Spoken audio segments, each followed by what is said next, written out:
Alley Show. 106.7 KROQ FM in HD Pasadena, Los Angeles, Orange County.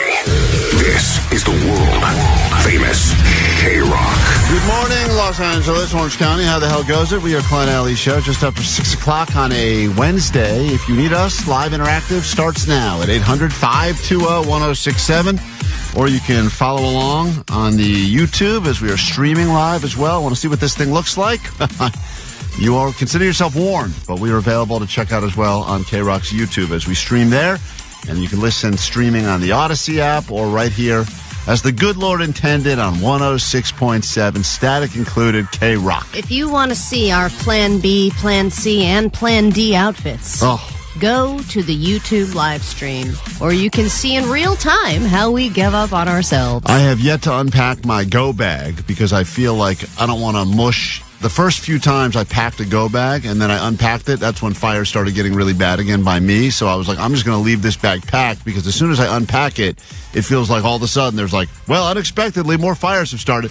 So I'm now just getting dressed and living out of my go bag, which is by the front door of my house. Do you feel like that's a bit of a comfort to you, though? Because you do like to live in chaos. I love chaos. Living out of a suitcase is not something that bothers you. I'm the person that when I get into a hotel room, I take everything out of my suitcase and put it in a little drawer. You and do? And hang it up, yeah. Oh, you're like a serial killer.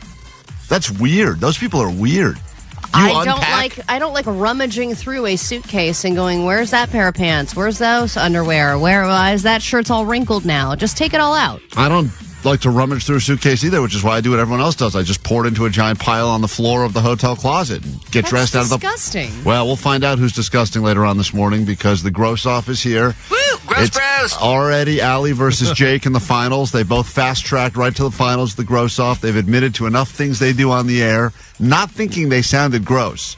We did talk yesterday, and I was like, why don't we just eventually narrow it down to me and Jake? And you were all like, no. Yeah, there's no reason. Yeah, we don't have to kill time. No need to do a charade where we try to figure out why Vanessa. Yeah, Beer Mug's not on the show anymore. Right. Yeah, you are. true. He can't keep track of his clogs. He could have maybe given you guys a good run in the finals, but it's you and Jake. It's the Super Bowl of gross, and we'll figure out who is the grossest on the show today. Yeah, gross, gross. But let's start by blaming these wildfires on someone because I think that will help us all heal when we have someone to blame, and someone on the goat line thinks they have the cause of the fires. Guys, you're not going to believe this. I'm way behind on the podcast. I'm basically in the beginning of November. And on the 11/6 episode, you can clearly hear the mush say to be careful because we do not need another wildfire. You might want to check it out. You might want to blame this whole LA situation on Allie because obviously the mush powers are real. She's a bitch! He makes a good point, Allie. That's what the mayor said to me. You a bitch. Those are the power. Allie's got mush powers. If your team is doing well in sports, she will mush you when she says they're going to win today. I was just stating a simple fact. And I remember that because I was talking about the winds in an ADD News, and I said the last thing we need is another wildfire, and the risk is high, so today's not the day for a barbecue. She's a bitch! Be careful what you say, because your mush powers are strong. In fact, someone else pointed out this thing, and this involves you and the wind as well. You know, the wildfires were all started from some crazy-ass wind chimes. I went nuts and started sparking sparks, and those winds, chimey. Listen to some of these wind chimes. This is, Al, you know this. This is... That is not okay. So that's definitely a fire starter. Definitely. Both. That's a new Prodigy song. All right. You know what? I don't appreciate being blamed in two different ways by a few different people that I caused the wildfires. It's not true. I'm just glad you said that clip clean so we could play that over and over again. That's right. Allie said it. Well, here we are. It's recovery day. Yet again. They'll be saying this for a while. We're together. If you need us this morning, lots of things to get into, and we'll give you some stuff as well, just for hanging out. Let's try to make the most of it. We got 4 hours together. Get comfortable. Just don't get too comfortable because someone on the show will be declared the grossest. It's all happening this morning right here on KROQ.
show. It's a lot happening in Southern California. Update you throughout the show today if there's things you need to know about. Also, people just doing good things to help out their neighbors and strangers that live here as well. And I will say in the last 24 hours, I don't know if it's the same for you, but I was getting, a good barrage of text messages and DMs from people that I know that live out of state, kind of with the daily check-ins. For a while, they became hourly check-ins from, relatives, etc. That really has calmed down. They've gone back to not thinking about me, which is nice. It makes me think that we're making progress. But what's interesting is occasionally I'll DM somebody that that I don't see very often, and those are the people that I'm getting responses from. I'll respond to their story, and then they'll be like, "Wait, how are you with the fire?" You're an afterthought, and you're like, "You didn't even check in with me last week. You're just the DM response. Are you okay?" Yeah, that's a whole different layer of people not really caring, that are kind of caring just because they have to. Yeah, it's weird because it felt like that was the right thing to do, and maybe you reconnected. I know Allie's forced New Year's resolution this year. She has to reconnect with people she hasn't talked to in a while, and I have spoken to quite a few friends that live here that said that they were surprised as well by the people from their past that reached out, just even if it was just a random DM or maybe a text, just checking in on you, which is cool that still exists in the world, because it does feel like everyone's very focused on themselves. This was such a massive story. Still, I think it's the top story on CNN. I mean, when it's still a national top news story, especially with the inauguration around the corner. But I also noticed that people would check in with me, and then I would kind of update them and then say I was okay, and then I'd be like, "How are you?" And then I would get nothing. Oh, they would ghost you again. They didn't really want to start the relationship. I'm trying to rekindle here. Right. Don't say Kindle. Oh, don't say it, Allie. I am realizing that there are way too many fire phrases out there. Way too many. I mean, getting fired up over something, that outfit is fire, Or being getting blown fired. away. Yeah. I mean, all of it is just, there's way too many references. Let's just get rid of all of them. Every week we assume it's the week we're going to get fired around here, so we at least said to ourselves, well, they probably won't fire us on the week where fire is all the rage. But then at the same time we go, you know what, this is one of those This is weeks. a more popular fire. Right. No one will remember their fire. Right. It's also one of those weeks where they could, get rid of us quietly and no Nobody one would be would talking know. about it. I'm sure they've had those meetings in the back room. That's why it's very important, if you listen to the show, that you tell everyone you know to help us #grow the show. And you can participate in many of the things we do, including giving away Allie's money. She doesn't have a lot of it left, so let's give you a piece of it while you can still get it. 800-520-1067. 5 questions about stuff happening in the world. News-related stuff. And if you've been paying attention even just a little bit, get 3 out of 5 right, you could be $100 richer. Call now. We'll come back with that. Little Allie Knows the News action after this quick break right here, KROQ. KROQ.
broadcasting live from Los Angeles. This is KROQ. We are Klein Alley Show. Time to pay the people. Little Allie knows the news action every morning right around this time. She's given away thousands of dollars to people just like you. And all you had to do is answer more questions correctly about the news than she. And here is a theme song that was submitted on the GOAT line to get you in the right frame of mind, Allie, for your big battle. Allie fosters a cat just for it to die too. Let's find out if Allie knows the news. Allie just put her cat to sleep about a week ago of 15 or 16 years, and now she's about to foster another 15-year-old cat. Well, his name is Cheddar, and apparently he's really chill. But I did pick up my he's other about cats. to be really, really chill, if you know what I'm saying. He is. Chilled. Very chill. Yeah. All right, well, let's get into it now. $100 could be yours. We go to Anaheim, California. We say hi to Gio. Gio, good morning, and welcome to KROQ. How goes it? Good morning. Good morning. Good morning. Answer these questions quickly and accurately. Do better than Allie. She gives you $100. She will sequester herself outside the KROQ studios. If you don't believe us, you can watch along on YouTube as she leaves. Hold on. There she goes. She's leaving, but of course she's hamming it up for the camera because she loves hamming it up. And as soon as she's... I know. Tell me about it. As soon as she's out of here, your round can begin. Your round of Allie Knows the News. Gio starts. Allie Knows the News. Well, the cost of rebuilding Southern California after the wildfires has now skyrocketed. They are estimating it will now cost this many billions of dollars. This is the estimate, but boy, it keeps changing. What is the estimate that is as of moments ago? How many billions of dollars to rebuild? Looking about 50 to 55 billion. 50 to 55, you're saying? Yes, sir. All right, go to question number 2. Coors Light is temporarily changing the name of their beer to mourn the end of the NFL regular season. What will be the new name of Coors Light temporarily? Coors Light. I don't know. Coors Light. That's interesting. All right. Klein likes that. I love that. Give me a 6er of that ASAP. Go to question number 3. A woman has gone viral after being scammed out of $850,000 for a romance scam where she thought she was communicating with this A-list actor. Oh, God. Let's go with, who's rich? Actor. That's the question. Who's this actor? Will Smith. I don't know. Will Smith. Question number 4. This former Super Bowl halftime show artist has just canceled their Rose Bowl shows because of, obviously, everything to do with the fires and the aftermath. Who just canceled their upcoming Rose Bowl shows? Kevin Hart. And finally, Kevin Hart. this massive store has just changed their logo for the first time in over 20 years, although it doesn't really look like they changed their logo at all. Which store just officially did a logo change for the first time in 20 years? Massive store. Massive store. You're just saying what I'm saying. I'm thinking.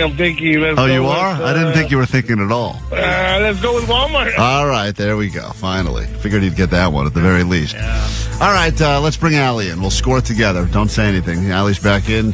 When you're on the hot seat, people like to make fun of the contestants all the time. But once you're actually playing, you're on the hot seat. It's not as easy as it is when you're just sitting in your car and there's no pressure. So if you want to win and prove that you are smarter than Allie, tomorrow morning around this time, you'll have another shot. Here we go. Question 1. I like to think that, there's always one person on Jeopardy that, totally fails. Right, there always is. And I'm sure they did great when they're in their living. Everyone's great at Jeopardy in their living. I mean, I'm not, but I'm saying the people that go on that show are probably great when they're in their living room. And then they get up there. They just freeze up. Yeah, and the guy's like, you went on Jeopardy, you got negative $600. That's every person on Allie. Right, every single person. We've never had our Ken Jennings. Never. Kill for Ken Jennings. Go to question number... It's always the person that can't figure out the buzzer. That's our people. Question 1, Allie. The cost of rebuilding after the wildfires has now skyrocketed yet again. The new estimate for how much it will cost to rebuild Southern California because of all the damages. As of earlier this morning, that estimate was raised to what number? I think it's up. I think it's close to $150 billion. Okay, he said 55 billion. At this point, No, it's we're way just, more than that. Allie, your number was the number up until yesterday, but they have now updated that number, and they believe it will take $250 billion. My. They upped it by another $100 billion? Another $100 billion because of Jesus. inflation and all that stuff as well. So do I get the point because I'm closest? No one gets the point. You were over $100 billion off, so that's pretty off. We got a question number 2. Coors Light is temporarily changing the name of their beer to mourn the end of the NFL regular season. What are they going to be calling their beer temporarily? Boars Light?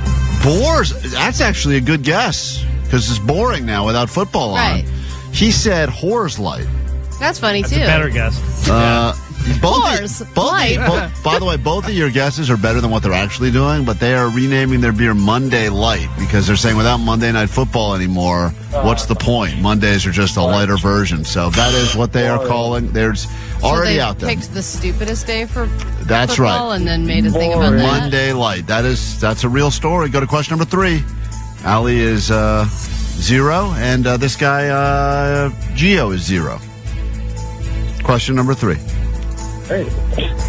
A woman was scammed out of $850,000 during a romance scam when she thought she was communicating with this A-list actor. Brad Pitt. All right. That is the correct answer. It's a very sad story, but also kind of hilarious that this woman thought that she had a chance with Brad Pitt. That he's Right. like, you know what? I'm just going to start get out there. banging some random middle-aged woman from France. Why not? But I could see that, maybe. I think, isn't he actually dating like a 20-year-old? Yes, she's way out of his Who might age be from range. France, but it's not Ali her. gets the point. He guessed someone else completely wrong. He said Will Smith. We go to question number 4. Ali's up 1-0 now. Question 4. This former Super Bowl halftime show artist has just canceled their Rose Bowl shows as a result of all of the aftermath of the fires in Southern California, who will no longer be performing at the Rose Bowl. Rihanna? Ooh, interesting guess. The answer is The Weeknd. Oh, The damn Weeknd. it. And finally... His guess was Kevin Hart. Yeah, that's right. We should point that out again. Oh. Also wrong. Halftime show performance. Yeah. Well, they're putting Kevin Hart in Just everything 20 these minutes days. of him yelling at everyone. everything. Final question. You can't see it. This large so store tiny. has just changed their logo for the first time in over 2 decades, 20 years, although you wouldn't really know they changed their logo, but they're making a big deal about it. Which store is it? Yeah, they, I think, just made a different yellow, but it's Walmart. Walmart. He said Walmart as well. So he got on the board. Final score. This was a low-scoring affair. 2-1. Allie took you down, Gio. What must you shamefully admit over the airways of KROQ? Go ahead. Oh, gosh. Ali knows news. Thank you.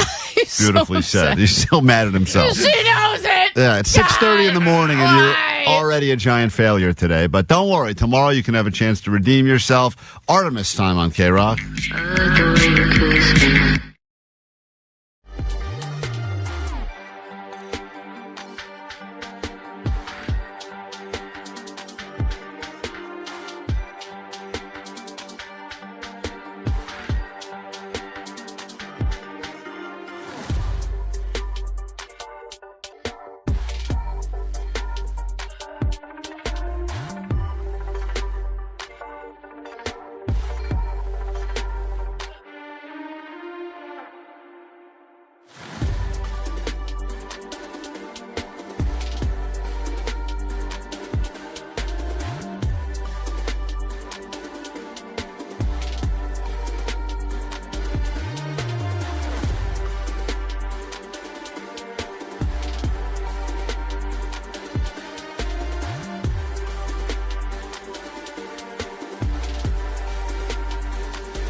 Hopefully we can be a distraction for you, or if you need information, we can give you that as well. Thanks for joining us, and if you're new to the show, nice to meet you. I'm Klein. There's Allie right there. You got DJ Omar Khan, the audio sniper. Jake the Nerd back there. He is the assistant to the assistant of the audio sniper, and then in the back room, Vanessa. And you got your postmaster, Johnny, taking the calls. Yesterday, I saw a guy by the name of Surfer Jay who works here, who walks around wearing board shorts and no shoes. And he was doing what he normally does, which is rummaging through the garbage at KROQ, because he's one of these guys that feels very similar to the Native Americans used to, that nothing should be wasted. Everything can be reused or repurposed, and he doesn't like anything getting thrown out. He's a big surfer. He's a big fan of the environment. And if anyone is throwing anything out, he finds it in the trash and usually can figure out a way to use it again. And I saw him taking stuff out of the garbage and putting it on the community table outside of here, which is usually where all the food goes, community food, old or CDs. Old prizes they couldn't give away. Once no one wants them, once truly no one wants them, they'll put them out there on the community table, and then we're allowed to grab them, I guess. Also, down the hall now, there's the news station, and all the good snacks are there, and all the leftover snacks make it over to our table. Right, they get all the good stuff. Like, they're getting all the good flavor bagels, and then once all those get picked through, it'll be like a couple of those random whole wheat ones that are missing a top that will get brought over to our table. Yeah. Like the real bad ones. Just the bottom. It's like bottom with raisins. It's like bottom bagels. They get like fresh ones, and then whatever like little pieces are left over get like brought down here. It's kind of the trickle down system here in radio. We are the bottom with raisins. We're the half bagel with raisins, and the only thing to put on is like a scallion spread too. It's like the worst combination. Anyway, long and short of it is, I'm watching him unload this garbage can onto the table, and I'm seeing all this stuff that's going onto the table that I feel like Jake would like, because one of the things they put on the table was a octopus inside, like a paperweight with a dead octopus inside of it. And I understand why someone would throw that out. I understand why KNX would not want that stuff. Right. So, but I did say, I should see if Jake wants that, because that's the kind of weird stuff Jake collects. So I go to Jake and I say, hey, someone's throwing out this octopus paperweight. And I go, you want it? He goes, that's mine. I go, what do you mean that's yours? It was just in the trash. He goes, no, it's not. It's in a box of my stuff. Right, and everything was put in boxes because they had to change out the carpet in our office, so everybody had to box up their stuff over break. And I say, Jake, he thinks I'm doing a bit with him or something, where I'm like, Jake, I'm telling you, it's in the. I'm watching it being taken out of a trash can right now. If that's yours, it's in the trash. And he goes, no, it's in my box. So then we go to the office where he, quote, left his box of treasures, and it's a lot of stuff like that. I mean, Jake's treasures, as you know, are basically paperweights with dead animals inside of them. Yes, and he has a lot of clutter in his mostly little nerd hole and in his Jake Shack, I would imagine. But all the boxes in our entire work office were nothing compared to all the boxes Jake had for just his weird stuff. Just his, like, tchotchkes. It's like, it's all stuff. It's all stuff that if you were walking around any sort of a flea market or garage sale, it's the table you would skip without even thinking twice. It's shark tooth necklaces. It's like everyone, if you were to take whatever your weirdest junk drawer is in your house and pour it on a folding table, those are Jake's treasures, right? So he's trying to figure out why his box of treasures made it into the garbage. And we cracked the mystery pretty quickly when we go to Postmaster Johnny. And Johnny claims, and I don't know what his reasoning for this was. Maybe we can. But Johnny, you claim that you took Jake's box of stuff. Well, calling it a box of stuff is kind of like far-fetched. It was more like a box of crap with like 4 markers and his little like bug thingy. Because you guys, somebody left it on my desk. Whenever anybody has anything they don't want or they're just walking by the office, they always leave crap on my desk. And somehow Jake's box of crap made it on my desk. I think people put things on your desk to distribute to the morning show. No, not even that. Yours is the first desk you see when you walk in. So if someone's going to drop something off for us, they would put it on your desk. Yeah, your desk is like someone doesn't really want to put in the effort to figure out which one of us it belongs to, so they just put it on the desk by the door and then assume that, we all talk to each other. They assume that the person isn't going to be like, what's this? So you had this. So you had Jake's box of stuff on your desk, and then where did you put the box of stuff? I actually just put it on top of the trash can because I was like, oh, let me just put it right here for a moment. Like, let me just get something else. Put it right here for a moment? On top of the trash can? Because the trash can was full. It was filled to the brim, and I just said, like, oh, this must be trash, maybe. Let me just put it here for right now, and if it's somebody... maybe? Because I thought, like, if it's by the table of free stuff, like, somebody might look over here and be like, oh, more free stuff. You didn't want put it in the trash. You didn't want... I put it on top of the trash, not in the trash. That's the same. No, on top is different than in. No, it's not. Yeah, because it was outside of the brim of, like, the flat level of the trash can. It was like cardboard box poking out, and then it's like a touchdown if you cross the plane of the goal line. If you're if you're anywhere over the circumference of the trash can, it's trash. It doesn't matter if it's on top. You said yourself the trash can was full, so I would assume somebody who would put things on top of the trash can, they're doing so because they can't fit it into the regular trash. Johnny, this is a serious question. I'm not trying to... You in your mind, you thought you were resting it on top of the trash can because you were afraid if you put it on the community table, someone would take it. So to keep someone from taking Jake's stuff, you decided to rest it on top of the trash can? Yeah, because I was doing something else. I was, like, multitasking, and I was getting water or, like, warming up my food or something. You were not multitasking. You can't even single task. No way. I forgot it, and I left it there, and I was like, oh, yeah, his stuff. And then I left it on top of the trash. Because I was like, hold on, let me place it here and go fill up my hydro flask really quick. So Jake got real upset because he thought that Johnny, thought all of his treasures were garbage, and Johnny's claiming that he did not throw it out as a spiteful move to Jake. No, but he is also saying that it was pretty much trash. Yeah, but in your estimation, that box you did think was trash. There was like 4 Sharpies and like his like little jelly like bug thingy, and then like a little doll or something, and I was like, huh. That looks like trash. You think it's trash? It is trash, man. What you doing playing with little dolls, bro? You play with 7, bro. They're fun to look at. I guess, yeah. But the Sharpies were cool. Wait, but Johnny, you didn't think the Sharpies were Johnny, you didn't took about 2 Sharpies too. He had a black one and a blue one. Johnny, you took the stuff and then you threw my other stuff away. Johnny, actually, sorry, I borrowed your Sharpie. I still have them on my desk. Johnny, you didn't look at that box immediately and say this is probably Jake's stuff. You just thought this is trash. Someone put a box of weird trash on your desk, so you moved it to the trash can. I thought it was his reject stuff because he started going through boxes the day before. So you thought that this had already been combed through, and that this is where Jake finally drew the line. Yes, sir. I feel like you're making up this excuse as you go along. So, Jake, are you happy to have your dolly back? I don't know what doll he's talking about. I'm glad to have my paperweight with my... It's a jellyfish, not an octopus, by the way. But I'm happy to have that back. Whatever, dude. I mean, the fact you're defending it is... to be honest, I thought we'd all SO all over Johnny for throwing out your stuff. Now I feel like I'm on Johnny's side here. It feels like the more you talk about it... We should just throw it away.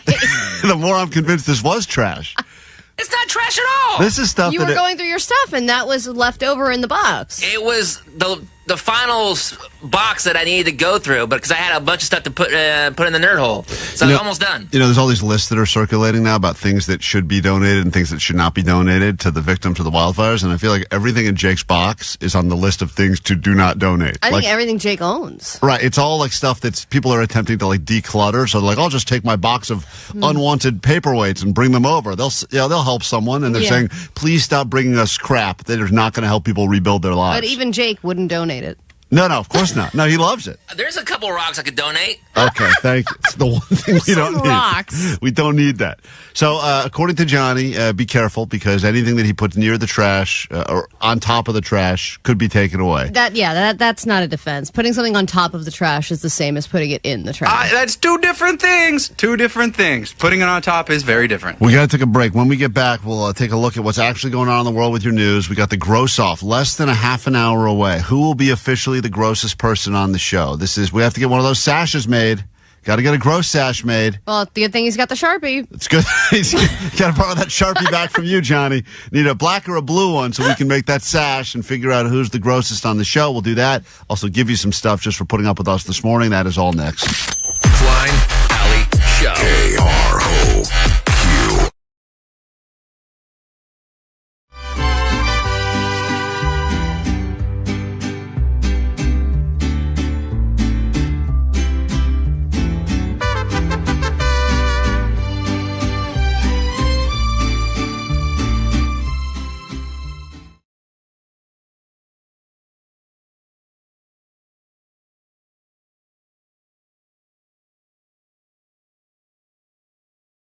Listeners have stepped up, and believe it or not, our very own Pantyhose Greg, who, he's very polarizing. Some people don't like him, and many people say they turn off the radio whenever he's on.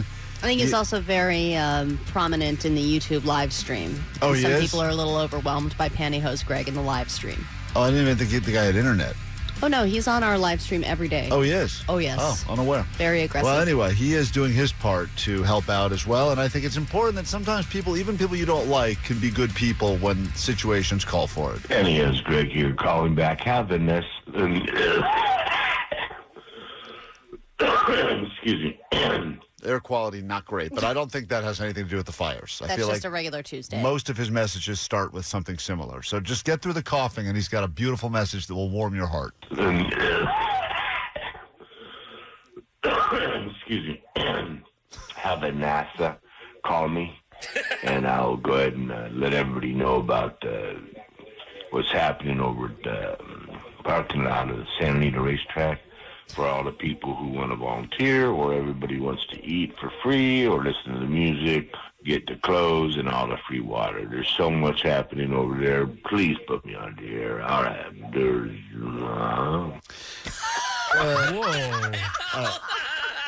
He is saying something there. Well, actually, now that I listen back to it, I think he's actually taking stuff that's not meant for him. Is that an actual location where that's happening? Yes. Oh, okay. Yeah. Oh, it's I massive. thought he was just in the racetrack But I parking think he's lot. just hanging out and eating food, and he's not one of the people in need. Yes, I don't think he was affected by the fire. Vanessa, do get Pantyhose Greg on the phone, because if he's out there Hello, can you hear me? taking advantage... Yeah, we hear you. Can you Sorry, I'm having technical issues. Okay, My bad. can you get a Pantyhose Greg on the phone? Because if he's over there at the Santa Anita racetrack, I saw the parking lot there. It's unbelievable how much it's great. As far as the eye can see, it's all stuff that's been donated. I mean, pallets of food, clothing.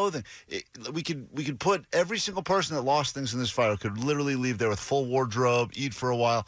I hope Pantyhose Greg is not there exploiting the situation for himself. Please put me on the air. All right. I got to figure out what he's saying. Still powered down. He did. He powered down like Allie's cat at the end of life.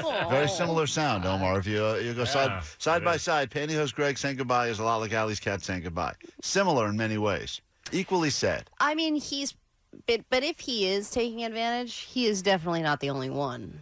That's true. Because you saw people that were trying to take advantage of the free food that was being offered to first responders and stuff like that. Yep.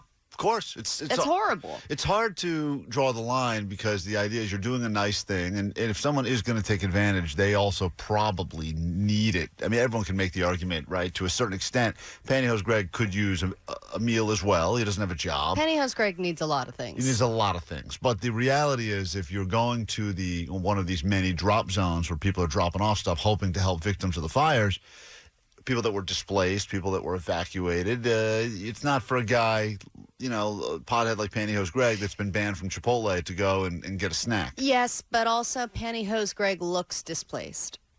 He does. Yeah, he has a displaced look about him. Everyone would look at Pantyhose Greg and assume he is a victim of something. Hey, Pantyhose Greg? Yes. Hi, Klein. Good morning. How are you? Good morning. Let me ask you a question. You're over at the Santa Anita racetrack parking lot? Yeah, I've been there for 2 days helping out. Explain your definition of helping out. Well, there's a lot of clothes to be folded. You can hand out water. You can just help people. And how are you benefiting from this personally? Well, there's free food, Is that for the evacuees, or is that for the volunteers? I thought that was for like the firefighters, first responders, evacuees, victims. I think any hungry mouth, because they got a lot of food, Klein. They aren't checking IDs for anything. No, it's not. No. That's correct. It's not about if they're checking IDs, and I don't think. Why would they check your ID and be like, "Yep"? I think it's good to go. Yeah. Good to go. Okay. Donor and evacuee. It's great that you are there helping out and folding clothes. Are you taking clothes as well? Oh no, I saw some pantyhose, but they weren't really my size, Right. So you're going there, no one's stopping you. You're going in and offering to volunteer, but then you're eating a lot as well? No, I'm just saying there's a lot of food around, And they're checking IDs. You can eat what you want, that kind of thing. So you feel okay taking food but not clothing? Bro, I think you're trying to investigate this, and there's no reason to. Well, I mean, I feel like you guys are against me. No. Pantyhose Greg, we got your message, and I think it's great that a guy like you's got some free time on your hands, decided to go over to a place where you can help out. Everyone's kind of going above and beyond now to try to help the community of Southern California, Los Angeles, recovery efforts. So, And maybe Greg was going to be at the racetrack anyway. yeah, were you just happen to be at the? Did you just happen to be at the racetrack, losing money on the ponies, and went outside and saw that, or did you go over there for that reason? No, bro. I took like 3 buses just to get there to help the people out. That's All lovely. Yeah, And can you tell us what you meant by this? Yeah, dear. All right. Well, once in a while I slur my words. Okay. I be smoking the marijuana. I got it. All right. Well, listen, Pantyhose Greg, it's a pleasure to catch up with you. Thank you for helping out. It shows what message you have for anyone else that would like to step up and do a little bit extra to help the rebuilding process. Get your ass out of your house. Get out to Santa Anita Racetrack and help the people. Help the people, Klein. Okay. That there is it beautiful, It's Pantyhose because some people think like, oh, I have it pretty bad. I don't know if I can really help out. But anybody can help no matter how you're doing in your life. Exactly, because you guys know I'm so poor that I panhandle for the marijuana. You know that. Yeah, we all know. You say it every time you call us. You let us know that you panhandle for the weed. Well, because you guys, listen, a lot of the mornings you hear me introducing the show, but I don't get no compensation. How do you pay for the internet that you use to watch our show on the live stream every day? Guess what, my friend? I get a free phone from the government, and you guys are on the free phone. I seen you both on there. Huh? All right. Yeah. We're like government cheese, Allie. Oh, man. All right, Pantyhose You're Greg. government cheese. Pantyhose Greg, thank you for helping out. You're a real hero here. I love you, But please don't steal stuff that's intended for the victims of the fires. Klein, nobody's stealing nothing. You're all suspicious for no reason. Now, you think he's stealing stuff? I don't think he's stealing stuff. I think he doesn't think he's stealing stuff. Right. But he's feasting. He's probably as full now as he's been in a while. Oh, yeah, you're probably eating it up, right, Greg? Yeah, that's right.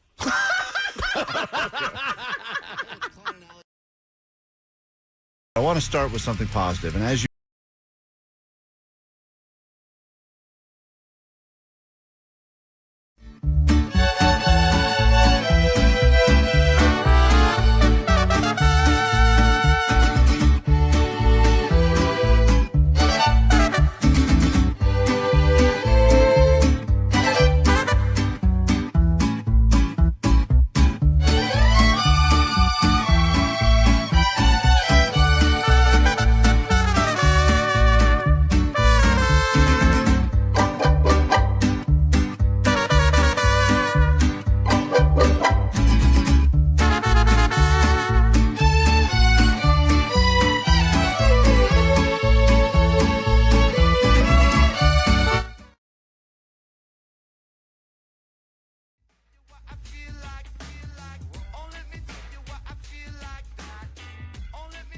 Sublime on KROQ. What's going on? It's Klein Alley Show in your ear holes and also in your eye holes as well. If you're checking us out on the live stream, you can go to YouTube for that or continue listening on KROQ. Sad text to read. I know there's a lot of sadness going on, but 310 wanted to say about to hop in my car and leave California after 37 years. Oh, no. Thank you, Klein Alley Show, for the entertainment. I'll be listening on the drive out of town. It's a one-way trip out of here. That is no bueno. You can continue to follow along with the show on the stream, but listen, we need as many local listeners as we can get our hands on. Mm-hmm. And L.A. strong is what they say.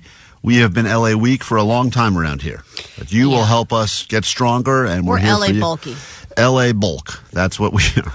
And if you need us, we're here for you at 800-520-1067. Let's find out what's going on in the world with a look at your ADD news, and we get into a brand new hour of the show, complete with a world premiere song and the gross off to figure out who is the grossest on the show, and would you be classified as gross? Nope. Gross bros. Nope.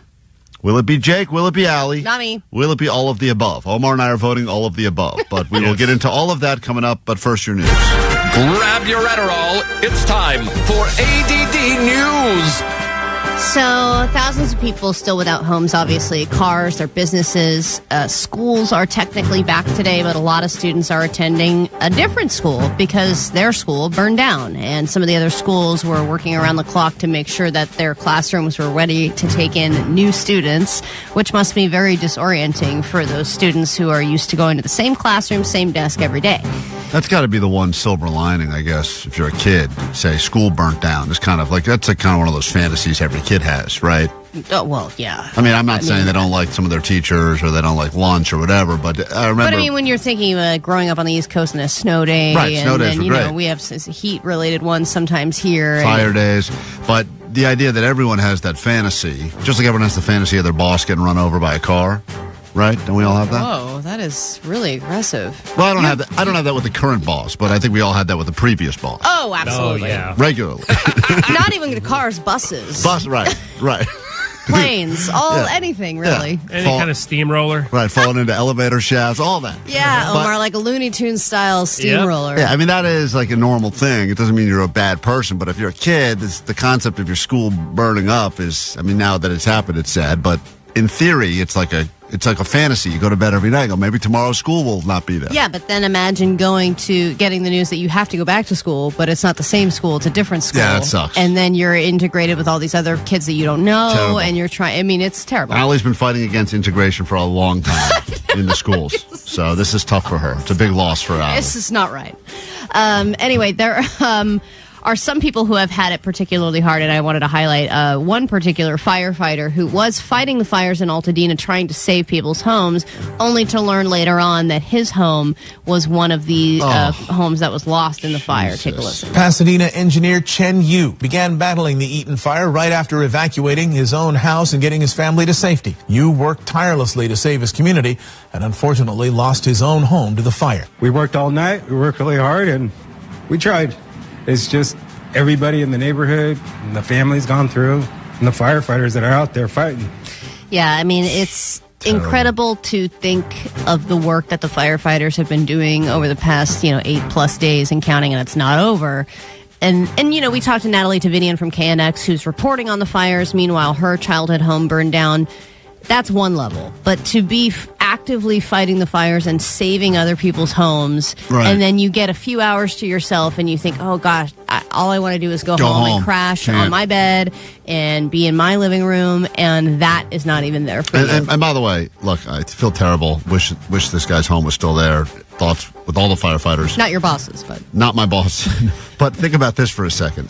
What if he had saved his home? What if his home was fine, and then the story was, firefighter saves his own home, and a bunch of... Well, I don't know if he's actively trying to save his own home. Right, but I'm saying it was kind of one of those bad situations regardless. Oh, yeah, absolutely. But you hear there's a woman, I think she was a reporter on ABC, who moved into her house the day before the fire started, and then she lost her house. Yes. One day. She moved in one day before move-in day, and then lost the house the next day. She was talking about how they bought the house in November, and then they closed on Christmas Eve, and they were slowly moving in. They had finally moved in everything, and they said they had one night in their house, and it was like their dream home, and it was the first. She was, I think, the first generation in her family to even own a home. Worked really hard to even get this home, and was like, I can't believe this is where we live now. This is amazing.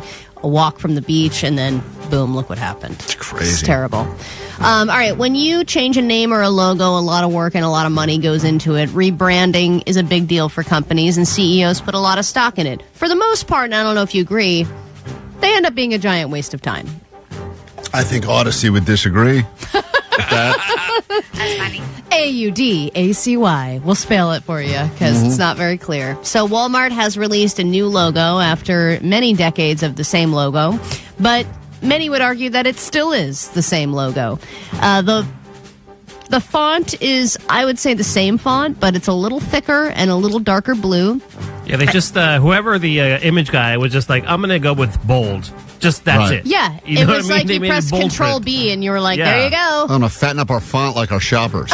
And then they did the vibrance toggle on the thing. Yes, they did. So I mean, someone probably that little got paid. star is the part that blows my mind brighter. about this is that someone probably got paid. A company or somebody got paid, I would imagine, hundreds of thousands of dollars, if not more, because Walmart's a massive corporation. Yeah, somebody got paid for this. Someone got paid a lot over the And it's course of a probably lot of focus time. group. Yeah. Yes. Oh, yeah. And then they're like, we just went with the same thing, slightly bolder. But you know what? We're all talking about it, so maybe that's what they wanted. Had they done a whole new rebrand with a whole new look? Well, I think when everyone knows a certain brand and is familiar with that brand, when anything changes, you get pissed off. We were just talking yesterday about how Capri Sun is getting rid of their little pouches. Yep. And everyone's pissed about it, and they should be. But any Right. change like that is going to upset people. So a non-change is also going to upset people. Yeah, and I but- guess that's why people get paid a lot of money. It's like, how can we piss off as little people as possible? Why don't we ask you, sir? And then let's do a focus group about it. All right, people love small talk. They do it well. We are not good at small talk, which is probably why people don't talk to us around here in the hallways. But according to a new study, small talk is becoming less and less common. And the generation accused of killing small talk is, of course, Gen Z. 74% say they struggle to make light conversation with coworkers, whether it's in the kitchen, elevator, etc. And for the most part, it's because people are now more comfortable talking online. And I know we get on Johnny a lot for being an ignorant Gen Z kid who doesn't know how to navigate a workplace, but in this case, he is innocent. He loves a small talk. Oh, man, his small talks get real unsmall real quick. I was going to say that whole segment was capped because literally that's my favorite part of the day is talking with everybody in the hallways. We know. Yeah, we're well aware, because when we need you to do anything that actually involves working on this show, you're having some... I'm talking to the baddies at KNX. I'm talking to the people down the hall. Everybody. Yeah. All the staff workers, the Right. elevator workers, everybody. A lot of KNX baddies, according to Johnny. Oh, yeah. dude, put that down in the history books, man. All March right. 15th. Great. March What's- 15th. What's March 15th? I mean, January 15th. January 15th. Jesus Christ. Man. Like we said, he can't multitask. No, he can't. Let's go. Less small talk, more studying, Johnny. Let's go. We get into a brand new hour of the show. We'll do it next, right here. KROQ.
Show. 106.7 KROQ FM in HD Pasadena, Los Angeles, Orange County.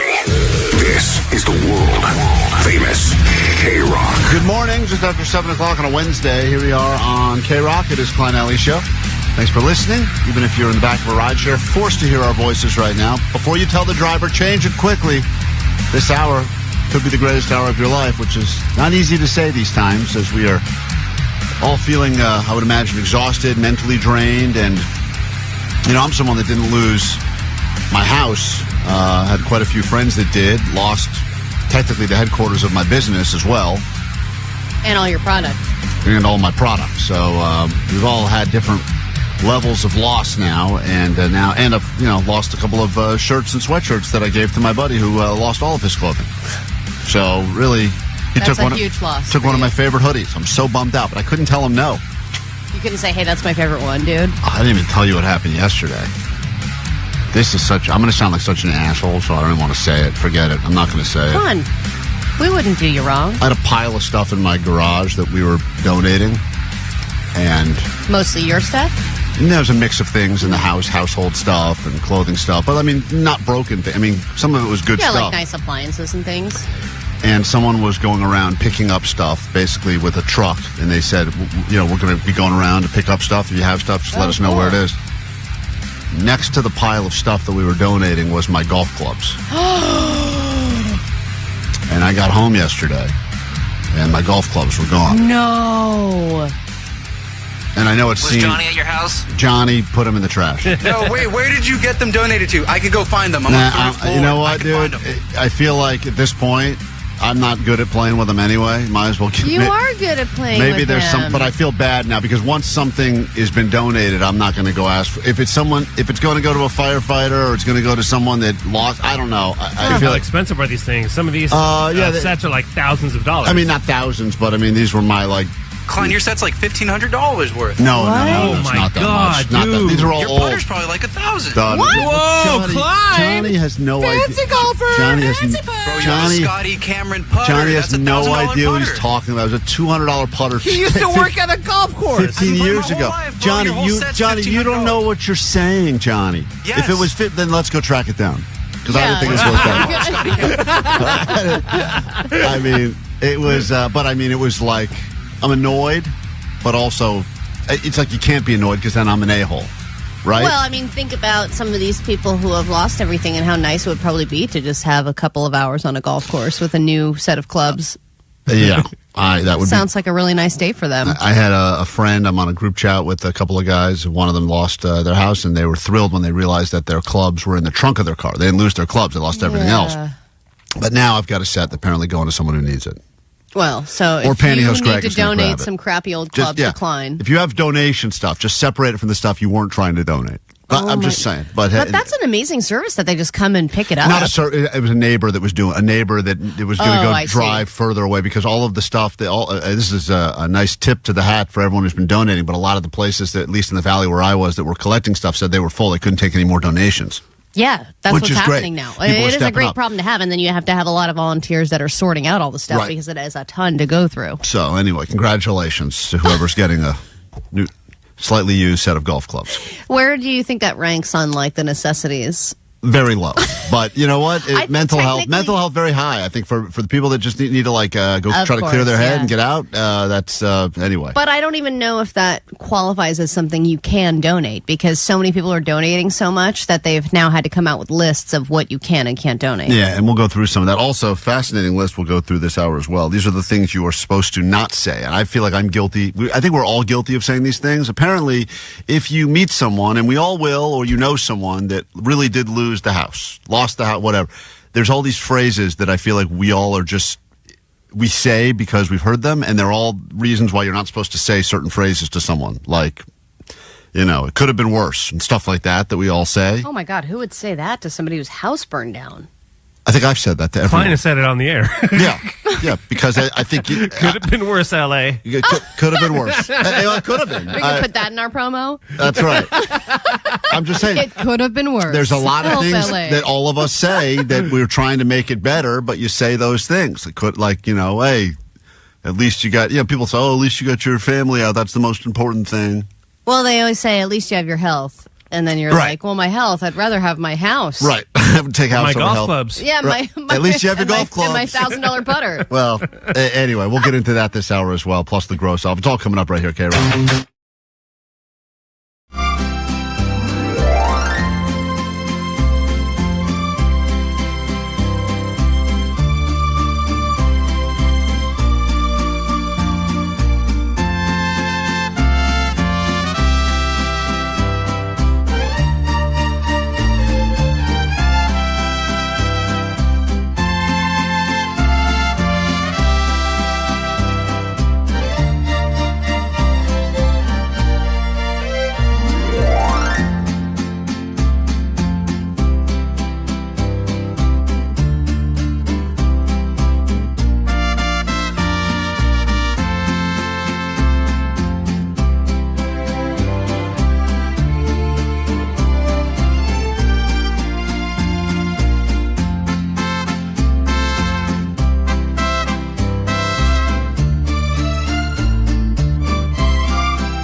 Away from kicking off the gross off here at KROQ, a distraction that you deserve. Allie, Jake, one of them will be declared the grossest on the show. I have not washed my hair since Saturday. You know you're rotten. A monster. You know what's crazy is that I currently have a lice epidemic inside of my house, and I'm not even in the finals of the gross off. That's what's crazy right now. I have legitimate active lice in my house, and Allie and Jake still fast-forwarded right past me to be in the finals of the gross off. You got lice because you're too clean. That's your problem. Oh, God, you're going to get a point already before the quiz even starts for that statement. I'm serious. Lice love clean heads. So we'll get to that coming up. So I just found the list I was talking about a moment ago, and I think we're probably all guilty of saying these. This is what you're not supposed to say if you come across somebody that lost their home or, has been obviously evacuated or, potentially long-term evacuation. Maybe their house wasn't complete loss, but they can't live in it for a while because of the damage and the smell. And well, they said that it'll take days even after days even to weeks, months, years. No, to even return. To process. Yeah, to process, right. Even like return and figure out how many bad chemicals are in the air. Yeah. Because think of all the things that exploded that were like horrible for the air quality and the water. Even to just visit the site, they think it's going to be a couple weeks. How many of these things have I accidentally said to people I know that have lost their house? It's just things. It's just stuff. It's just things. You're not supposed to say that, apparently. Are you supposed to say at least the Rams are in the playoffs? You're supposed to say at least the Rams are in the playoffs. That's what you're supposed to say. Apparently, when you say it's just things, it's just stuff, it overlooks the emotional weight of losing the home. Because you're saying, it's just stuff. But I think people say that as a way to they try to prioritize what's really important. Yeah, people say that who have gone through it. You can't say it. Yeah, you're right. Well, and people say it who have things, too, that they would probably miss a lot if they were gone, Like my golf clubs. Exactly. Well, yesterday... No one tell me it's just things, because I'm bumming out right now. Yesterday, I was, sitting in my house doing therapy, and I was looking at, even just the walls around me and going, God, I can't imagine losing, like it is just stuff, but also people work so effing hard to own a home. Like it's something that I never thought I would be able to do, and to imagine that being gone is devastating. So it isn't just things. There's a lot attached to it. You're not supposed to say, I'm sorry for your loss. Now, I thought that's the cleanest thing you say for anything. Say that no matter what happens. I thought that's the cleanest thing you can say, but apparently... So is that okay for death, but not okay for... fires? They claim this apologetic statement may be real, but if you want to be heartfelt, avoid cliches when you can. And I think that just becomes more noise. I'm sorry for your... You hear that enough times, it just means nothing, even if it actually is coming from a good place. Is there anything on this list about what to say? I'll give you that in a second.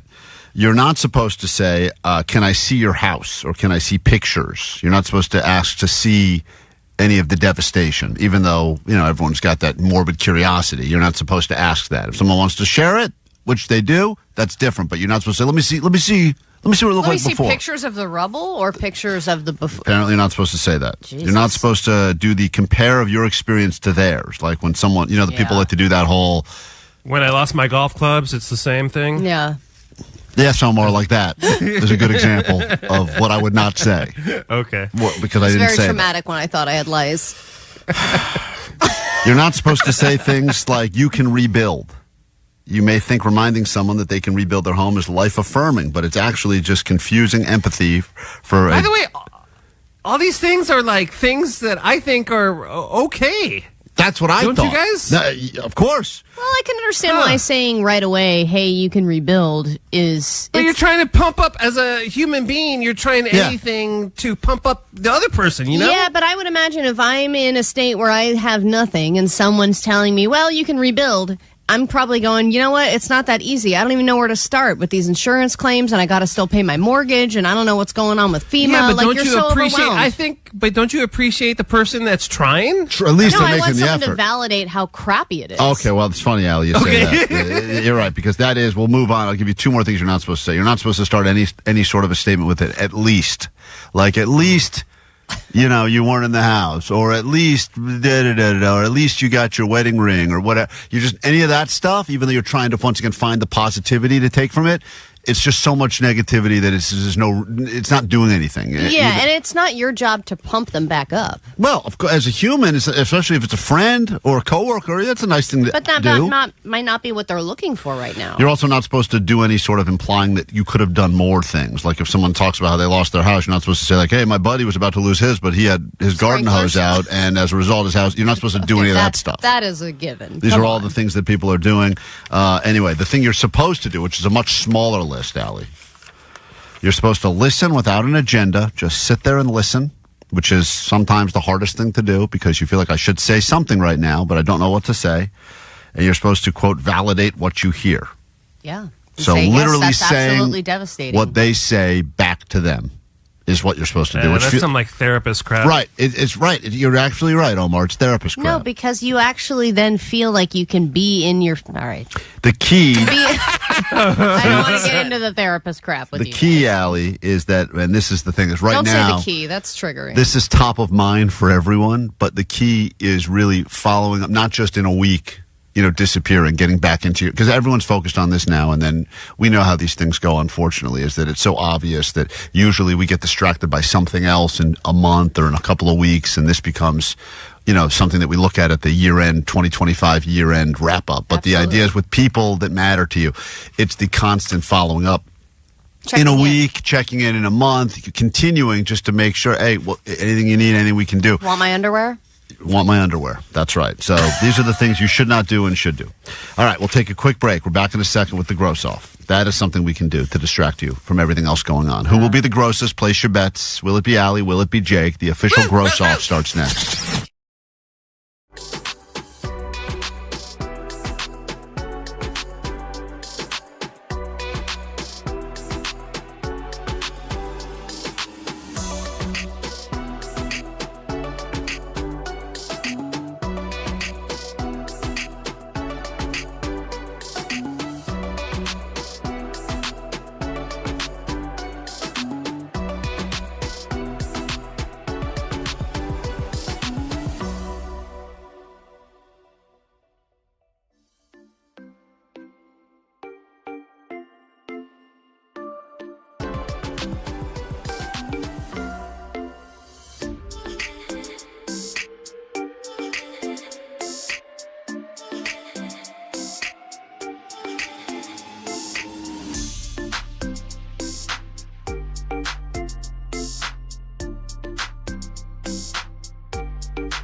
even right here in Southern California. But being called gross is not fun. No one wants to, even if you know that you do gross things. Because I'm convinced when you're by yourself, everybody does a few gross things by themselves when no one's watching because they think they're by themselves. It's their own shame. I mean, that's when you start picking at your body. You pick, you smell, you sniff.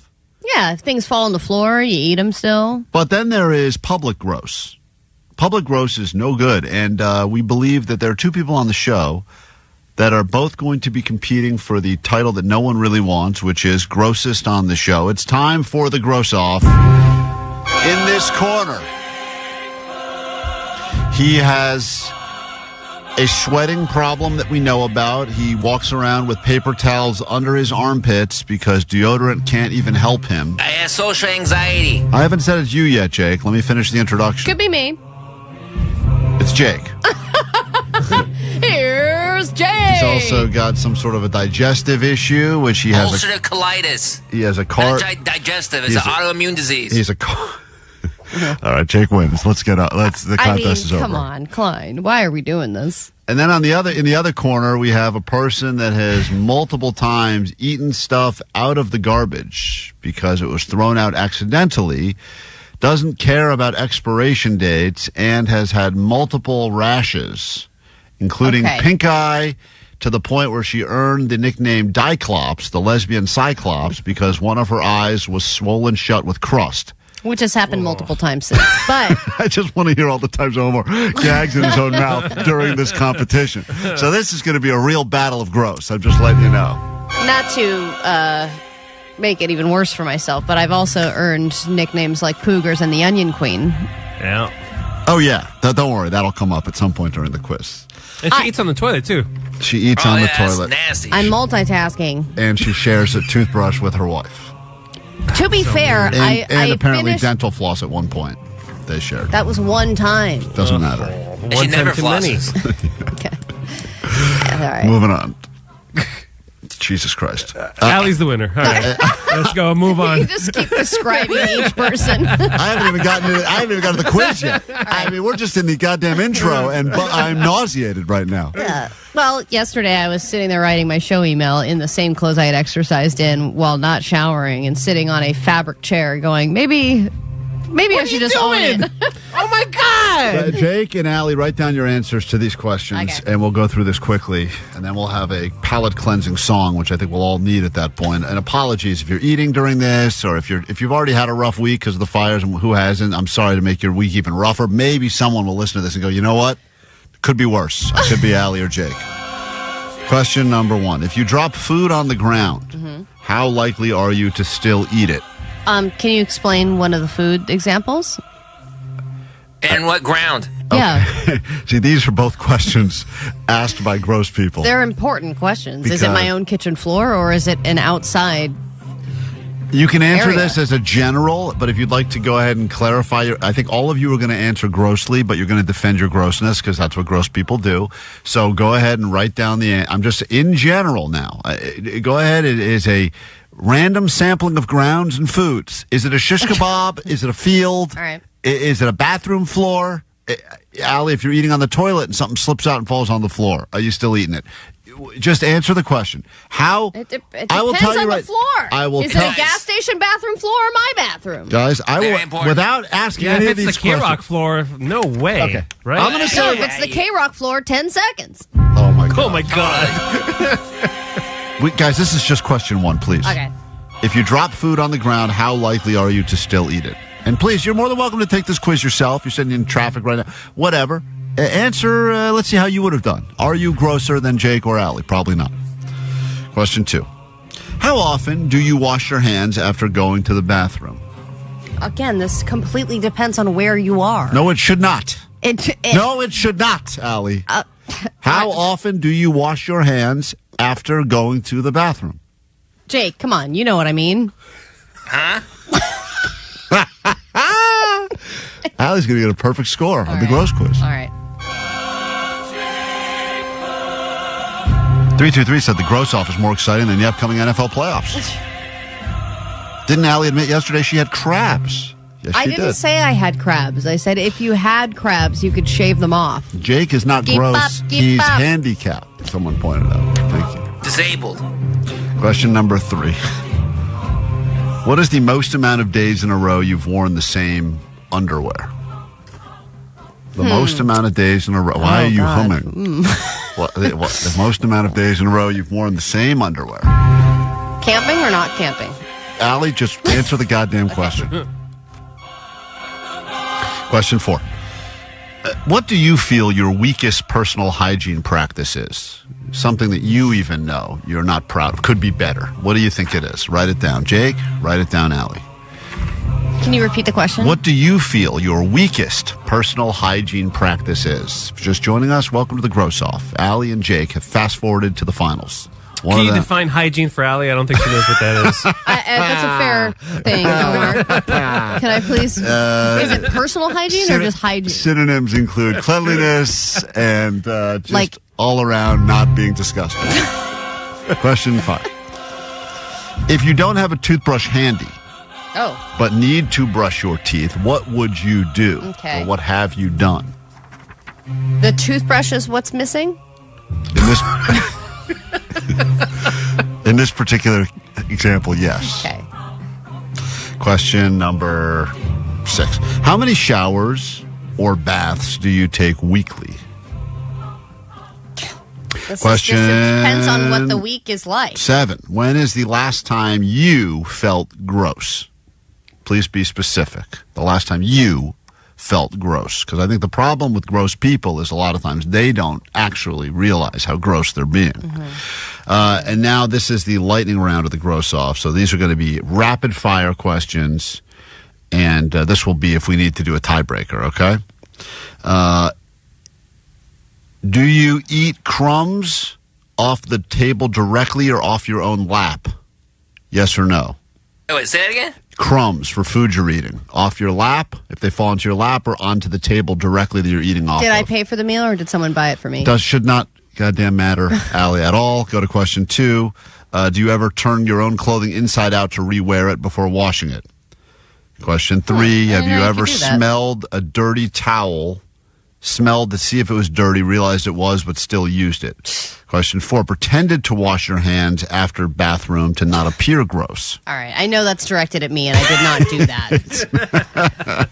There was a time where a woman was pooping in the bathroom, and I did run the water. We're not doing the answers yet. Question. Have you ever eaten something that you found between your car seats?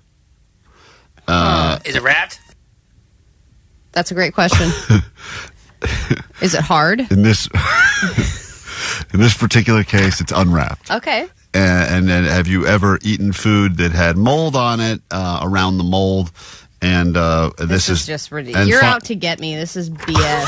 I'm not out to get you. Yeah, because there have been studies saying you can cut off the mold and it's fine. And finally, something that other people would, agree is gross that you'd like to defend. We'll give you an opportunity to defend something. Okay. We'll come back with the answers. This is the Gross Off. It's a very, very intense look into your own grossness. The results after this. Place your bets on KROQ.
Turns out hygiene is their worst enemy on KROQ. It is Klein Alley Show, and we are about to get to the exciting conclusion and determine who will wear the sash of shame known as the grossest on the show. It is the gross off. Interesting when people from the 24/7 news station are walking by our studio now. They've been covering these fires nonstop every day, and they are eavesdropping in on the gross off that is happening here at KROQ. And they are looking at us, feeling bad for us in here. Understandably. And the looks that we get from the KNX news crew in general, I think, are just looks of, what are you doing? Yeah, disappointment, but I'm getting extra looks today. 626, when you started the gross off, I thought Jake would win for sure. Turns out Allie is a monster. That is according to 626. Meanwhile, 951, I'm defending Allie. Sometimes I don't wash my hands after the restroom, but only at home, though, if I know I will not be eating or interacting with other people. Meanwhile, 559 wants to let us know that they dropped a pill of ecstasy in a urinal they were using and flushed it out and ate it. Cool. So that person is continuing. I would argue that I am being honest, and a lot of you will probably lie to others about your cleanliness and say, oh, yeah, I wash my hands after every single time I use the bathroom, even when I'm in my own house. Lies. Bob, before we get to the conclusion of the gross off and get the answers, what do you want to add to this? Go ahead. I'm just saying that Jake actually has a very nice, clean bathroom. Why do you know this? Oh, he posted a video. This is Bar Buddy Bob. No, I hang out with the guy sometimes. Oh, you know Jake personally? You've been to his bathroom? Yes, I have. Oh, yes, I do. This really? is Bar Buddy Bob. What? What? Hey, what's up, bro? Butt Buddy Bob? What did you What? say? Hold This is on. Bar Buddy Bob. What? He's my bar buddy, Bob. Oh, you're going to go. All right. Hi, Bar Buddy Bob. Thanks for joining us on the show. You met Jake at a bar? No, I've known Jake actually, I did meet Jake at a bar. God, there's a great video of him took trying you to back to his jump place? over a dumpster back in, Christmas of, 98, or not 98, 2018, whatever year it was. That's a very different. So many years off. Wow. All right. This guy does sound like his name should be Fine, Bar do Buddy we still Bob. need to grade this? No, all right.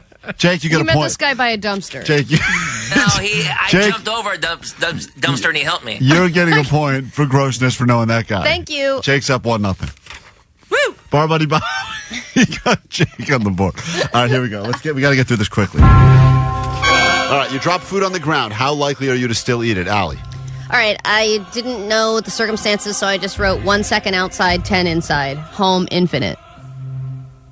Oh, okay. So you can find something on your floor for hours later. You'd still eat it in your own house. Depends on the floor, I Jake, guess. what did you say? I said not very likely because it probably instantly has dog hair on it. See?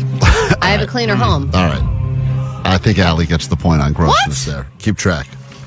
Yeah, you're grosser. At least Jake had a hypothetical no as his Because answer. his floor is so dirty and covered in dog hair. Allie, your answer about eating food off the floor was 3 different reasons why you would still eat it. I said 1 second outside, 10 seconds inside, home, infinite. And Jake said probably not. At least he answered the question like a normal person. Question 2. Allie's gets a point. Jake got a point for knowing Bar Buddy Bob. It's 1-1. How often do you wash your hands after going to the bathroom, Allie? 50% pee, 100% poop. Ugh. Jake? Only when I poo at work or when I get poo on them. Oh, man. Dude. Oh, my God. It happens rarely. Jake gets a point. Oh, see, I don't feel the need to wash my hands because I'm not making a mess of myself. I don't make a mess. All right. You have a rule that you have to wash your hands if you get poop on them. Occasionally you break through the toilet paper. Vanessa, you Sometimes you have a breakthrough. Vanessa, you keeping score? Yes, this is gross. What's the score right now? You gotta 2-2. Okay. What? It is not. I don't have 2 points. 2 poo. I have 1 point from the first question. What is the most amount of days in a row you've worn the same underwear? Jake, you can start this time. I think like 2 or 3. I had the same answer. Give them both a point. By the way, he's the one with the sweating problem. Yeah, but he should be getting the point for that. Top, not sweating down below. I also think guy re-wearing underwear does not carry the same weight as woman re-wearing underwear. If I am not doing anything but sitting for the entire day, it's the worst thing you could be doing. literally no reason. And if I fall asleep and then wake up, I'm not going to waste another pair of underwear. Didn't you tear through University of Pink on the back of your underwear? Didn't your wife Those have to... things are not made of durable material. Didn't your wife have to have an intervention because all your underwear was covered in holes? She did purchase new underwear for me and new socks for Christmas. Vanessa, what's the score currently? I like 2-3. Ali is least gross than Jake. Question 4. If you don't have a toothbrush handy, what do you feel your weakest personal hygiene practice is?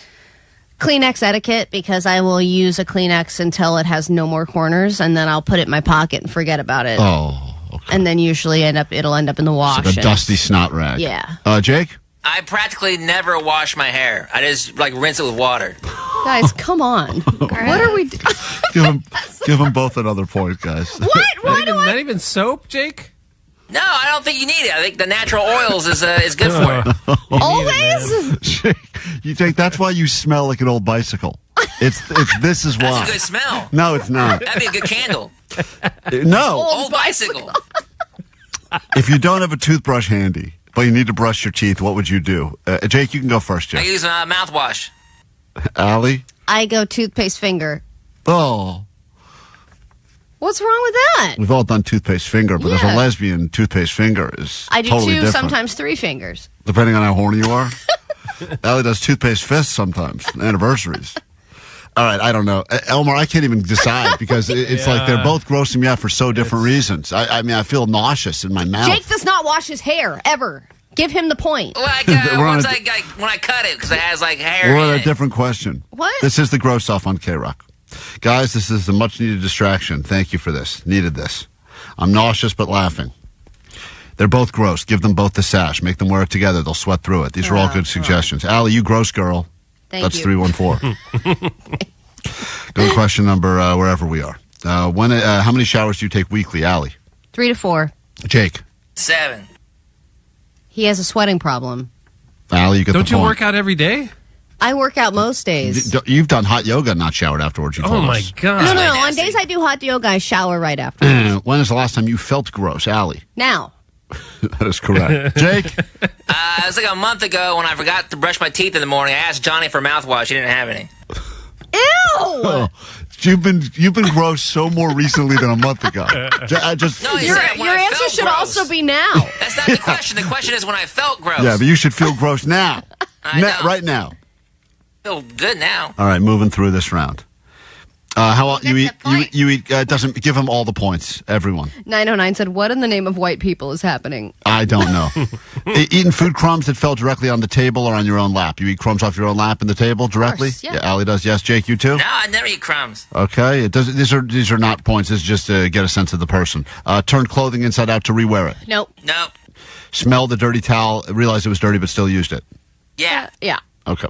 Pretended to wash your hands after going to the bathroom, not to appear gross. No. Yes. Oh. Ate something you found between the seats of your car, unwrapped. No. Maybe. Okay. Ate around mold on a piece of food. I cut it off. Bread and cheese, yeah. All right, and defend something that other people would think is gross that you do not, Allie. Bringing in stinky food into the building because it is healthy food usually, and even though things have expiration dates, it's just the big companies trying to get you to buy more stuff and waste more food. Jake?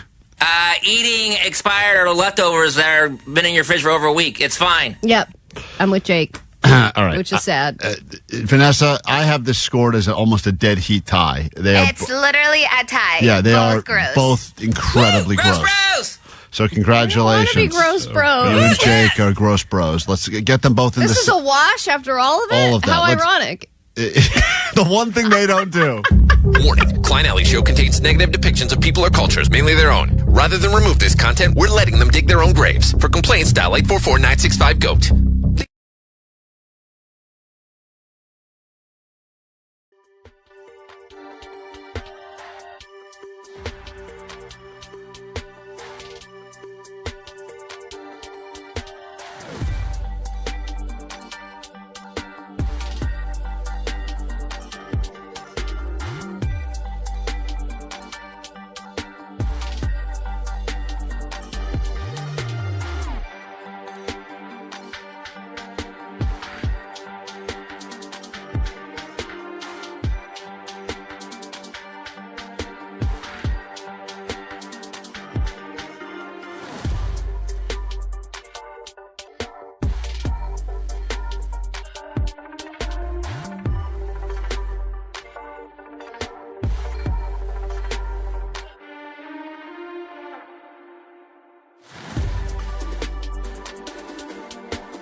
o'clock, Klein Alley Show. Let's find out what's going on in the world together. Hopefully the news got better. Let's figure it out. Grab your Adderall. It's time for ADD News with Poogers. Yes, she's that gross. Thank you so much. You can see the picture of Allie wearing the new gross sash. Recently declared a tie with Jake after all of that. The two grossest people on the show. I love ties. When something this devastating happens to a city, people tend to process it by coming together as a community, as you know, to find someone to blame. That's what it's all about. And who will you choose to blame? You have many, many choices. You can blame Karen Bass, who was seen at a cocktail party in Ghana when the fires broke out. You could blame the DWP for not fixing the water problem in the Palisades, making it harder to fight the fires. You can blame SoCal Edison. You can now blame the fire department as well, which is the new angle being covered. You know, I'm going to blame the cavemen who created fire. Dude, how crappy is fire? The worst. But usually great. Nah, it could be great, but in the wrong hands and with the wrong winds can be, as but that's what set us apart from the animals. Right, was we could that figure it out. We figured out fire, and then it shot us up to the top of the food chain. And now look at us. We're going to bring ourselves right back down again. No good. A bombshell report in the LA Times says that LA fire officials could have put engines in the Palisades before the fire broke out, but they chose not to. They decided not to assign or deploy 1,000 different available firefighters and dozens of water-carrying engines in advance of the fire. But in their defense, they said, look, it was obviously windy. We knew the fire risk was bad. And we were trying to spread out our resources to all areas that were at high fire risk. And no municipal city could have possibly been prepared for this. It is literally impossible. It was spreading at the 3 football fields a minute when it was, going through the Palisades. That's how fast it was moving. So to start, and I know you can complain about that there weren't enough resources for the firefighters, but one of the fire chief, I don't know if it's the fire chief or one of the fire marshals, was saying no city can prepare for a fire of this magnitude. No. There's just not enough resources no matter what city you're in. That's But you know who we really should blame is the stupid Santa Ana winds. They're terrible. So I know that I was not on board with this idea in other contexts, but if we built a giant wall. Oh, to keep out, I know what you're saying. Which types of people, Allie? Go ahead. No. Say it. Not people. Oh, go ahead. I'm with you. Think about when you're in between, in an alleyway, kind of blocks off the wind. Mm-hmm. Can we create some kind of system where we build something large enough to block it? I'm sure when they rebuild in some of these areas, that will be part of the plan. Because we got to figure out something with the winds, because we're just I don't know, we're at the mercy of the winds. Well, we're man.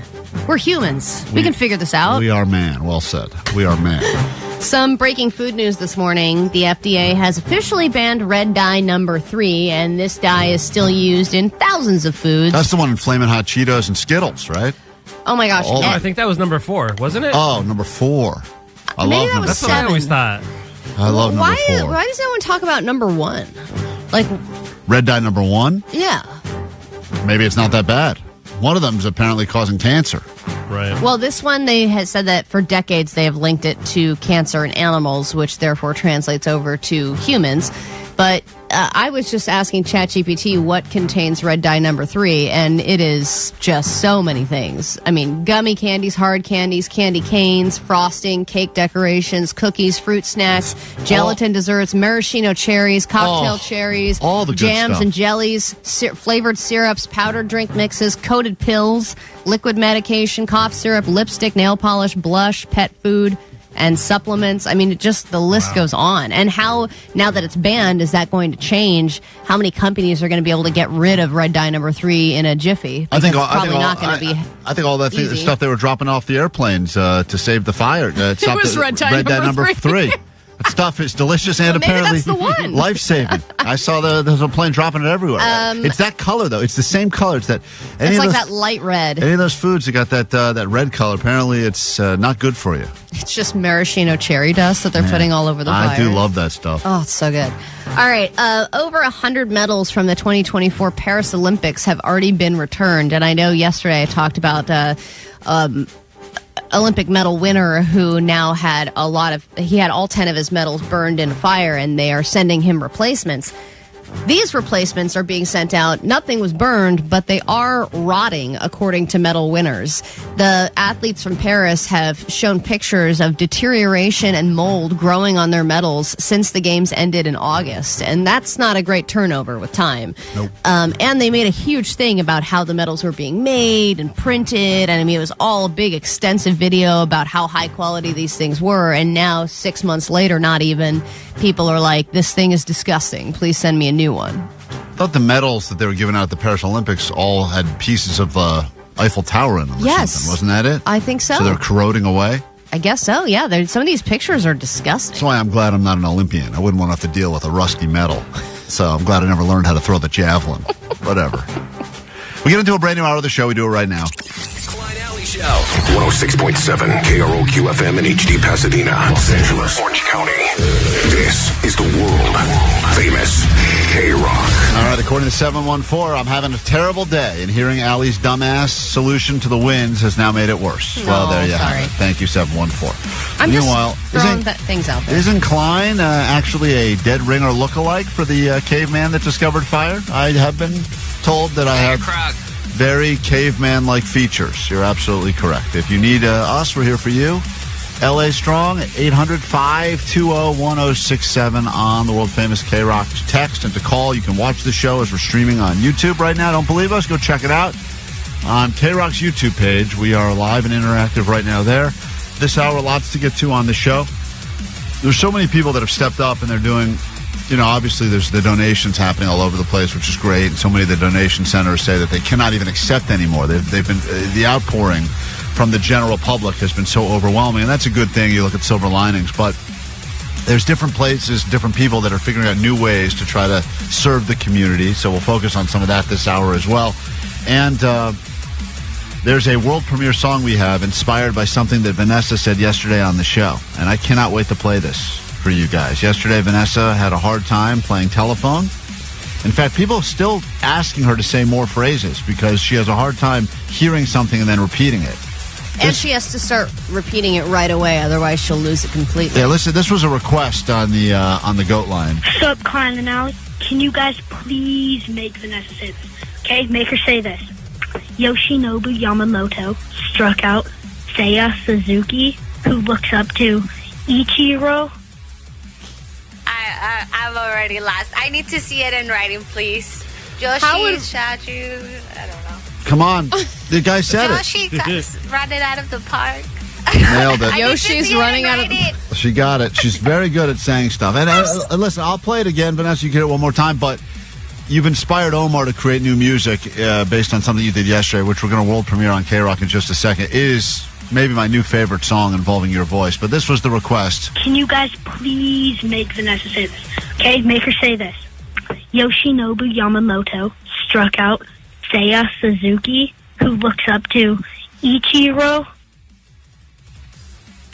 Okay, come on. Yoshinobu Adamoto, and then that's where I lost it. Looks up to Amashiro. Great. I'm Nailed a it. shiro. She's good. She's good at that. After this one from Empire of the Sun, we're going to world premiere a brand new song inspired by some of Vanessa's antics of yesterday. It'll be a decent hour as we hang out together this morning on KROQ.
few of those songs that you still remember now involved our Vanessa, who yesterday we were playing a game of telephone as people were trying to relay messages for her to say to us, and there's a bit of a language barrier there.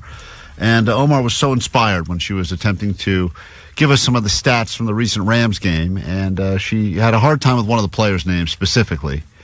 And I forget how it sounded yesterday when she said it, but I know that now I will never think of this song the same ever again. It's world premiere time, inspired by Vanessa. She hasn't heard this yet, so Vanessa, this is for you from Omar. Hakuna Matata. Hoopa, Hakua. What a wonderful phrase. Hoopa, Hakua. Ain't no peasant craze. It means no worries for the rest of your days. It's our problem-free philosophy. Hakuna Matata. Hoopa, Hakua at 35 yards last night. So remember, during these trying times, just tell yourself Hoopa Akua, right? Apuka Bakua. Apuka Kakua, and remember Vanessa. It'll put you in a good mood, at least temporarily. I believe she was supposed to say the phrase Puka Nakua got 44 yards last night. Is that what it was? Mm-hmm. Well, regardless. That was the sentence. It's now given us a beautiful... Ahua. That's Guys, I'm more of a visual. If I have it in front of me, I won't get it wrong. I'm not a it sounds like a listener. challenge I'm there. a reader. Really? So if we write down stuff, you can read them correctly? Yeah. Yes, but then we've asked you to read stuff, and you said you're not a reader. No, I am a reader. What? Did I say that? Yeah, but during our Christmas play, you had one line, and you messed it up. Oh, yeah, I messed it up. You guys were going too fast. That makes a good point. Normally, this is the day of the week that we would turn the radio over to a couple that is fighting about something petty, although it seems like with bigger issues, we're not going to do an entire petty claims court. However, many people have reached out to us about issues that are happening in their relationships and with coworkers and friends. We're going to do a speed round of petty claims court coming up in a moment as we tackle some of the most common issues we've received. I mean, these are ones that we've gotten from multiple couples, so clearly they're probably happening in your relationship. Yeah, we're backlogged. Through the lightning round, we will not be actually having real these participants on, but we will speed debate them on the show. We'll get to that in just a few moments, plus a lot of the bamboozlings going on now. There are so many scams happening around Southern California. You will not believe it. Do not fall for them, especially if you've already lost a lot this week. Do not fall for the many scams that are taking place, and do not donate, and only to find out that your donation was also a scam as well. So we'll get into that this hour as well. That's how Klein lost his golf clubs. That was not a scam. That was just someone that grabbed the wrong pile of stuff in my garage. Anyway, enjoy those golf clubs. You probably need them more than I do. We'll come back with more after this.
Alley Show.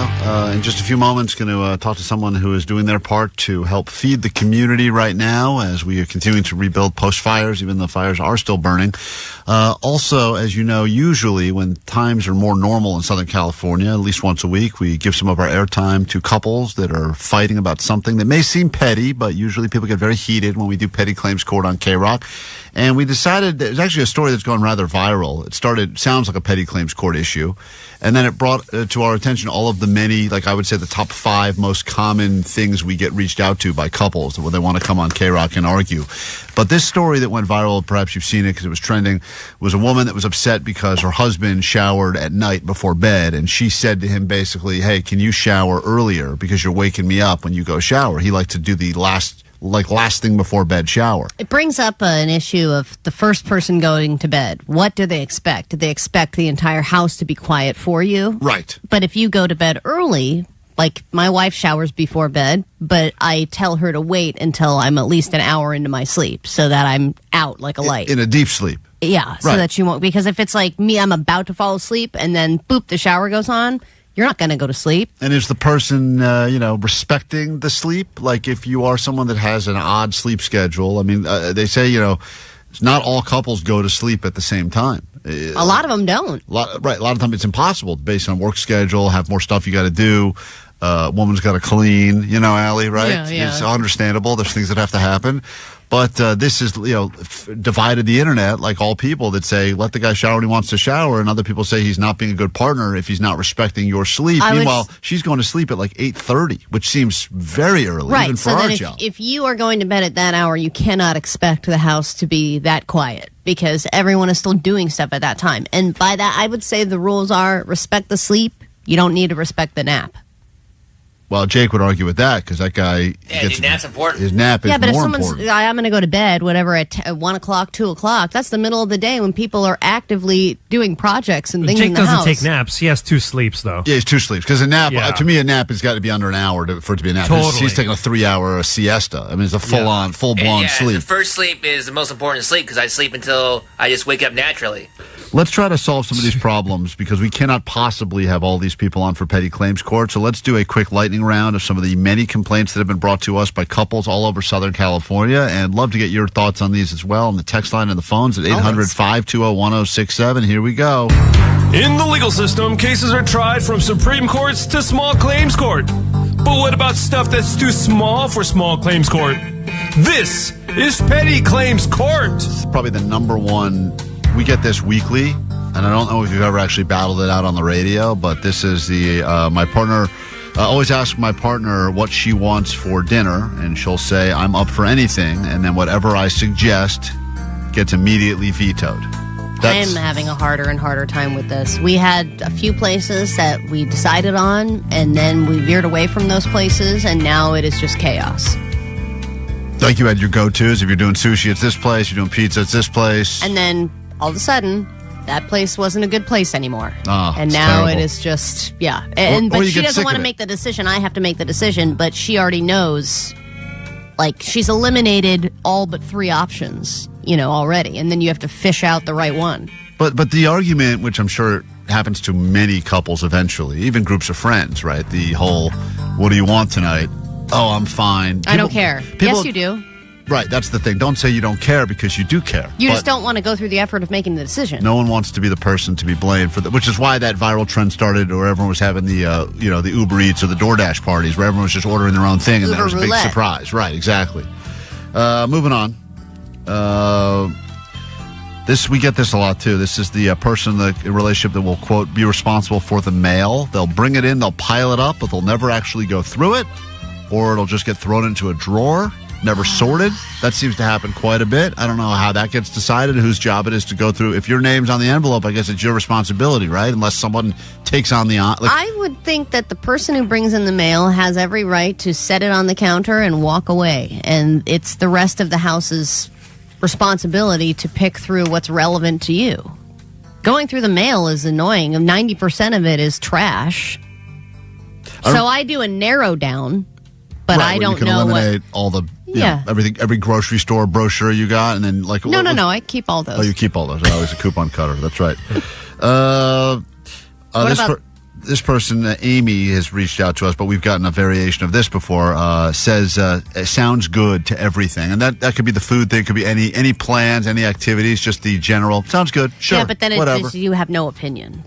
Have to have an there's opinion. no excitement behind any of her opinions. It's just like, It's just sure. general apathy about everything. But I think at some point in the relationship, you just decide, well, is it worth fighting this at all? If I don't really care, like Most fights are not worth fighting. exactly right. But you have to have them once in a while because it keeps the spark alive. What right? about some of the ones that came through for driving etiquette? Somebody said that their wife will always tell the directions too late as they're driving. Oh yeah, you should have turned there. Yeah, it's like, but I didn't. And you know what? I am driving, and I use Google Maps. Right. You don't have to tell me which lane to be in. You don't have to tell me what exit to get off on. Guess what? The robots already did that. I am the fridge organizer in my house, always organizing how stuff goes. We clearly have a shelf that has drinks, a shelf that has condiments, etc. And my girlfriend does not respect this at all. Puts stuff back the first place she sees. It creates total fridge chaos. Well, what about the person who puts a plate in that's just uncovered, has food on it? Katie will just put it in the fridge. What's wrong with that one? It gets all hard and gross and smells up the fridge. You got to put it in a proper container and organize it properly. Look at Otherwise, you. it is chaos. Look at you, the winner of the gross off, calling something else gross. Oof, that really is the pot It calling the kettle spoils the gross. food. Hey, Rebecca, which one of these did you want to chime in on? Go ahead. Oh, I have so many. But the mail one, easy fix. Everybody gets a cute basket from Ross, Marshalls, whatever. And then you put your names on it. Whoever brings in the mail puts it in a slot. Everybody knows what trash is. If it says resident, trash. Somebody else's address, trash. No, most mail's trash. If it says resident. Most of it's That is trash, so true. right? I mean, what percentage of the stuff you get in the mail is actually useful? Something maybe from the IRS occasionally. Everything else seems like it's trash. Especially when it says open immediately in bold red. That means it's really trash. Right, and they've gotten, I've fallen for the Eagle scam before, but they've gotten real good at making stuff that's trash look real official. I know, and you open it up and you're like, renew my home warranty. Yeah, right. God damn you. I don't even have a home anymore, you sons of bitches. We go to this one now, Allie. This is someone that says, I can't stand my wife who has figured out a way to hog. There's a blanket. We get so many blanket, pillow-related thieveries that go on in houses. Yeah, but you have to get a blanket big enough for it not to be an issue, or you have to get separate blankets. A lot of Separate. people do that now. Double blankets, or just go full-on sleep divorce. You go full sleep divorce, which is the big one as well. You have a situation where you are in, like, your half of the bed is completely different from your wife's half at this point, right? Yeah, oh yeah, totally different. This is why... And that's saved your marriage. It probably has been one of the big... Yeah, we don't even come in contact. You could fit two other people between us because of how... there's a whole pillow barrier there. I think a lot like of a palate cleanser on the bed. I think a lot of that is her just building like a sex barricade, I believe is what it is. It's just getting She's bigger. going to cut the bed in half when you get home one day. Yeah. Start to build that wind wall. Yeah, that's right. She's already started Jake. right in our bed. Good callback, Jake. Good callback. So there you go. All of these are issues that have come up over and over again. I don't know if they'll ever be solved, so we're not going to waste your time doing a full-on petty claims court. But if you have new ones, please get them to us. Yeah, we'll get a real couple on the air next week. We'll bring it back. If you'd like to be involved in petty claims court, slide in the DMs. Klein Alley Show.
Usually I would argue that pizza makes everything better, and even though we've been dealing with a lot this past week here in Southern California, I still would argue that having some pizza is better than not having some pizza. On our phone right now, from one of my absolute favorite local spots, La Sorted's, Tommy is on with us to break down the LA Pizza Alliance, which is happening this afternoon. Hey, Tommy, what's up? How are you? You know, like the rest of everyone right now, feeling weird and not really sure what we can do to help, so we're just here on the radio yapping every day. But I like what you've done because you've created almost like Avengers team of all of the local pizza places to give everyone food that needs it. That's exactly it. But instead of our powers combining, it's our pizza combined. Well, it's starting at 4 o'clock today until you run out. It's you and how many other pizza places are joining? I mean, it's like everyone said they're in on this, right? Everyone said they're in. I kind of pulled it together last minute with David of LL Caesars. We've all been doing stuff on our own, but, you know, what if we all came together in one place, show the pizza community of LA how tight-knit we are,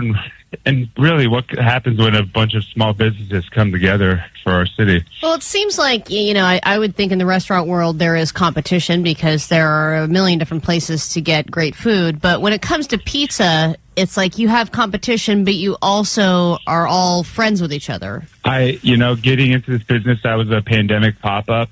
It was a humbling experience, you know. Everyone's doing their own thing, but today specifically, I brought all the owners, operators, pizza chefs to La Sorted's in Chinatown, and we're setting up one truck on the street, and then we're using the inside. Everyone's going to bring their own boxes, their own pizza, and we're going to if you can go online and or say how many people you have, and we'll give you a call when your name comes up and say, do you want pizza still? And we'll send you out pizza. Or you can walk up and we can order and we'll have one ready for you. Yeah, they're going to be at 984 North Broadway in Los Angeles today, starting at 4 o'clock until they run out. Also, LAPizzaAlliance.com. And it's interesting because not just you, but so many of the pizza places now that are thriving in LA did start as pandemic pop-ups. These are people that went through the COVID stuff. Their regular job or career fell apart. They started making pizza as a hobbyist. That became a business for them. And now here we are in a totally different situation, but it does have those weird early COVID vibes of uncertainty and everything else. So the idea that you now get to give back in this way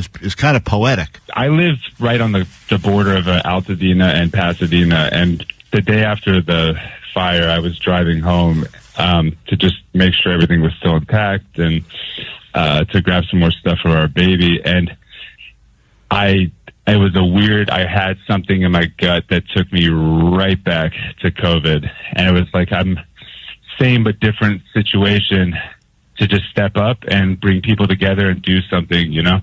And that's what these small businesses, these local restaurants are leading the charge in our city right now to help people. It's pretty amazing.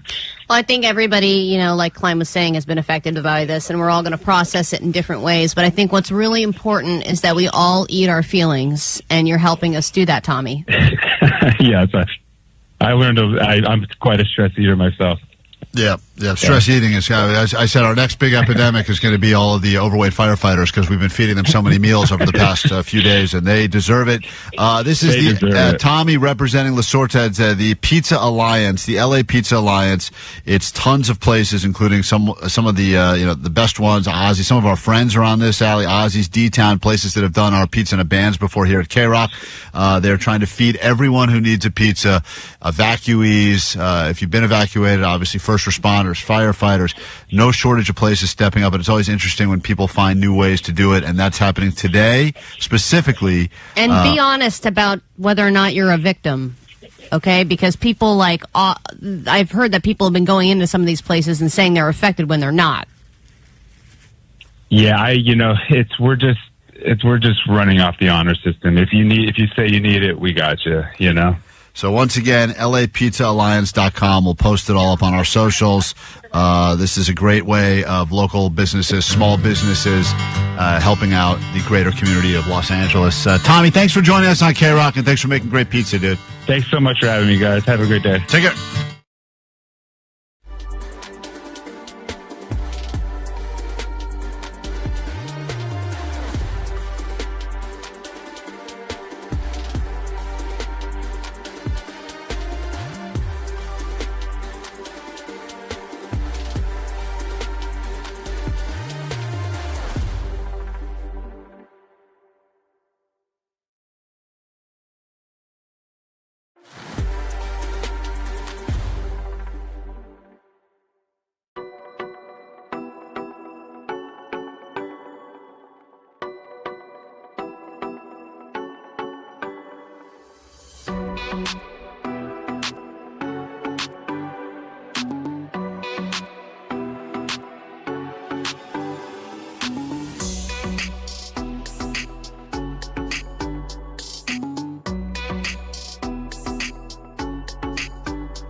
Weird how songs hit different during times like these. KROQ, Klein Alley Show, talking a lot about feeding people, so let's feed you right now. How about caller 20? Give you a pair of tickets to the Cruisin' to Freedom benefit dinner on January 18th at the OC Fair and Event Center, hosted by the Slave to Nothing Foundation and, of course, our friends at In-N-Out Burger.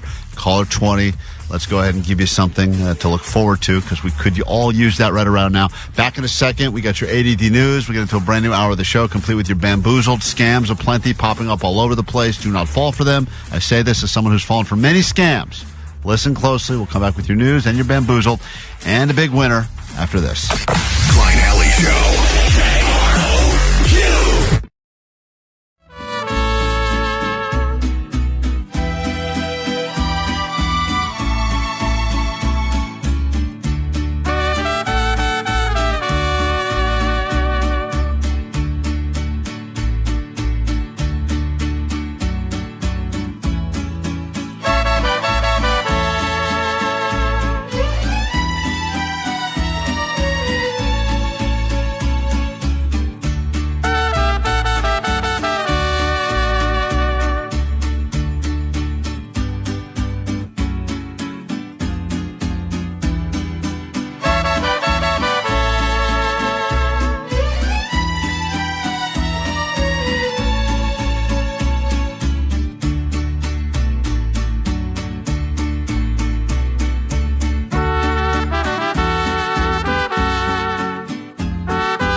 Alley Show. Let's get into your news right now, then we'll get into a brand new hour of the show, complete with your Bamboozled. And it turns out someone on the show that was participating in Dry January is about to throw in the towel, which means they almost made it through half the month of January. Congratulations. We'll figure out why, although everyone has a built-in excuse this year if you want to give up on that. But first, this. Grab your Adderall. It's time for ADD News. Many people have still not returned to their homes to even see if they're standing. The fires are technically still going on, though. They are starting to let some other emergency crews enter the area, survey the damage, repair power lines, etc. And if your house is standing but you're in an evacuation zone, FEMA says that it could take several weeks for the area to even be livable to humans again, simply because the air quality, the chemicals in the air, the water pollution, all that. And they do have to do some cleanup because if and when it rains, all that debris is going to create dangerous mudslides, and that's a whole separate problem. So if you're still putting the pieces together, you can be comforted at least knowing that the president's giving you $770, which would roughly cover maybe a square foot of your house. Well, it's not much, but it is something. $770. Is that per person that was affected? Or is that for the per house? Gosh, that's a good question. I don't know if it's per person in the household or per household. And I would imagine that you have to apply in order to get this money, and I'm not sure how quickly the money is going out, but it reminds me of the stimulus packages that they put out during COVID, where it was like that you didn't have to do anything. They just kind of found you, they determined how much you make and how much you're getting, and they sent you a check. Right. And yeah, it seemed minuscule compared to the pandemic itself, but also people did use that money for savings or for whatever reason. It does. I mean, every little bit does help. Yeah, but you it don't also know where you're seems like sleeping. I mean, right now, people have some free Airbnbs and friends are stepping up and people are living it. But that eventually will start to dwindle and people still got to figure it out. So that's where. I guess I thought, with the pandemic, there were millions and millions of people that were really hurting and affected. And this is still a lot of people. But if you lost your home, couldn't they, since it's a smaller group, can't you expand the budget a little bit there? I have no idea how that works. I'm not like I don't either. But I'm like, who figured out that it's $770? Well, I remember seeing that they had all this money that they had raised for the homeless problem in LA. This was before the fires, right. And they didn't use it, right? Wasn't there some crazy number, like $100 million? I don't want to misquote it, but it was a ridiculous amount of money that was in the budget for homeless that was never used. And now you have all these additional people that are now homeless. And you have $250 billion worth of damage to a major city as well. Yeah, I don't know how it works. It seems like there's money there, but I have no idea. But I mean, think about how hard it is for people to keep track of money in their own lives, and then to keep track of money for an entire city, county, state, country, etc. All right, M. Night Shyamalan is known for being one of the most successful and original filmmakers of his time, starting with The Sixth Sense. It's only gotten mer since then. But an ultimate plot twist of his own life is coming because he has now been sued for $81 million for stealing someone else's original idea. Really? Yeah, because have you ever seen that Apple show, The Servant? Where it's like... Oh, yeah, I watched that first season. Yeah, where this woman is like, hey, come be a nanny to my baby. And it turns out that there is no baby. It's a doll. But she like thinks the one it's Jake real. plays with in his office? No wonder he watched that show. That is him. I can relate. Hey, I have that. Jake loves all doll-related shows. He loves dolls. My favorite part of today's show is Johnny asking Jake why a grown-ass man is sitting in his office playing with dolls. You're playing with dolls, bro. Playing with dolls, goddammit! Anyway, maybe the original creator of this was Jake. Yeah, who knows? So there's an Italian director who is suing him and Apple for $81 million, alleging that show stole basically his idea from a movie he made in 2013. So we'll see. I think the trial is actually just starting. Maybe it's the one I was supposed to do jury duty for. Who knows? Oh, perhaps. Aren't you calling every day this week to see if you have to go to the jury duty? So I called on Friday night or whatever. You're supposed to call the Friday night before the Monday, and they said, it turns out you've already asked for an excuse for this jury duty, but we're waiting to receive your excuse, so you need to send it to us. Man, but right now, you can either proceed to send in the excuse, or you can choose a new date. And they listed off a bunch of dates, and I'm like, God, what do I do? This probably would have been a good week, because I would imagine they're just excusing everyone. This week, I would think. all the distraction, everything else going on, resources spread. Yeah, but pretty I mean, thin. the Van Nuys courthouse, which was the one that I was supposed to report to, that one's not closed. No, not I would imagine closed, they but- still have to keep things moving. They're probably. I feel like most people. This is a real work from home if you I don't can know week. if judges still. and courts just go, eh. I think they do. I think a lot of people. Listen, I understand a lot of people are affected. A lot of people have to make adjustments, but I do think there are plenty of people out there that are going, because of the fires in California, we're going to not, open up today, or we're going to postpone something for a few weeks. Oh, yeah. I mean, think of all the things that have been canceled in LA. And I mean, yeah, there are a lot of things that are still taking place and new things being announced, like that big Live Nation benefit concert that's going to take place and things like that. Yep. But I would imagine a lot of people that were working on projects, be it in Hollywood or whatever, are not taking place anymore. So it's kind of this weird week off. Yep. So a PSA, and I know you're going to say, why should I be telling you this? I'm the gross one on the show. Do not bring your iPhone into the bathroom when you shower, because there's a little PSA being shared about what could happen to your phone. Excuse me. What? I'm fighting something. I don't know if it's because the air quality, smoke, allergies. You're the a wind. mess today. I'm a mess, falling apart by the moment. I think you've had a migraine all show, It's been and terrible. your nose is But dripping. you can't complain. I sneezing. can't complain about anything like this because it all seems so insignificant. Well, it is insignificant.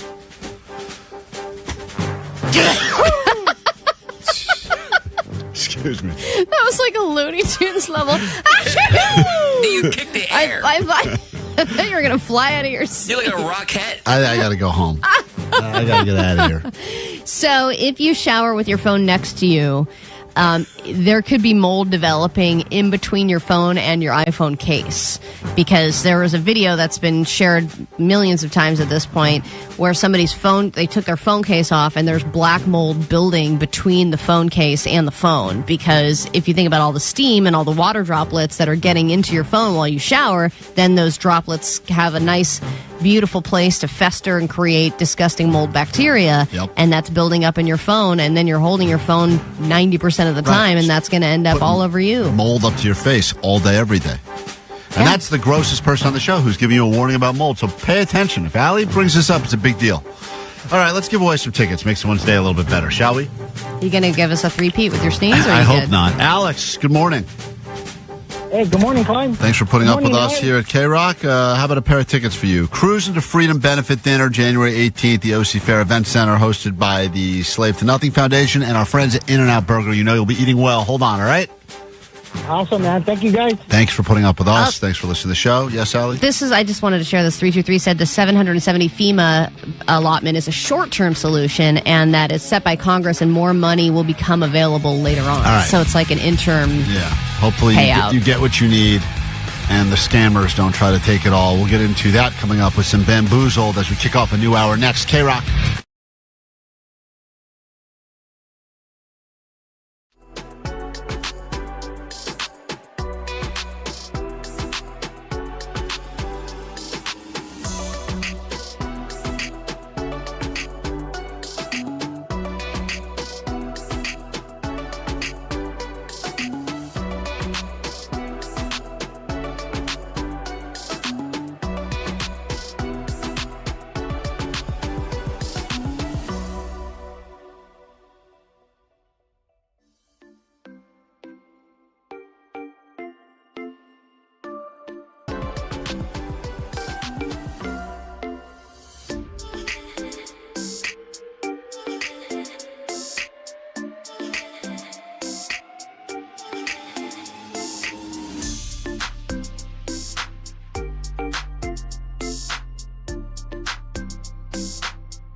and welcome to KROQ, just after 9 o'clock Wednesday morning, here together.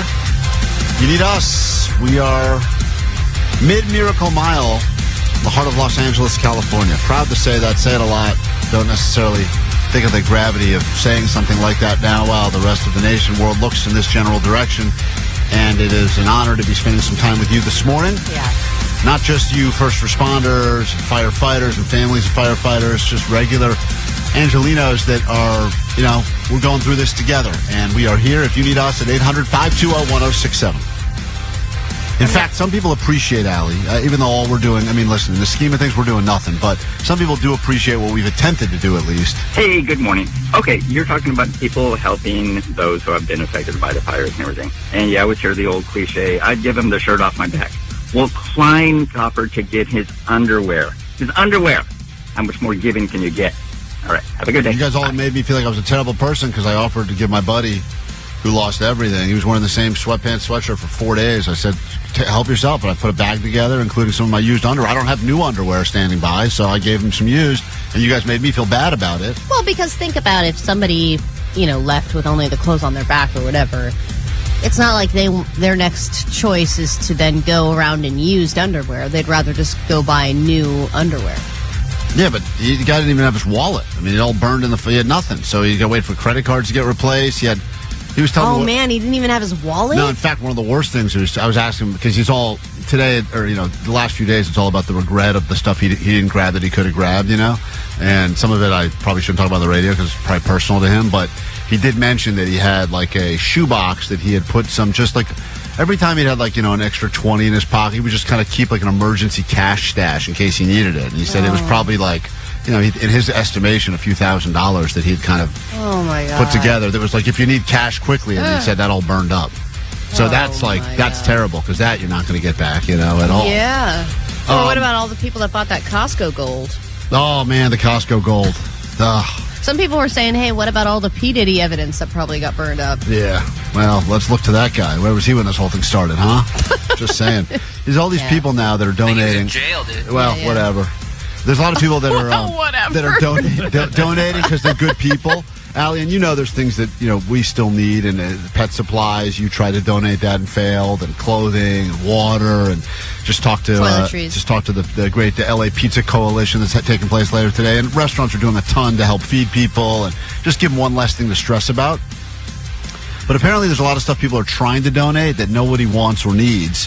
But people are looking at this like an opportunity to unload stuff that they can't get rid of, like that old dinette set they don't want anymore, that they won on Price is Right 25 years ago. Yeah. So they're saying, I didn't want to call someone to come pick this up, so I guess I'll just drop it off at a donation center. And they're saying all these things, and I'm shocked. Some of these things I would have loved. If I was going through this right now, they're saying do not donate electronics. Nothing would make me happier than electronics. Yeah.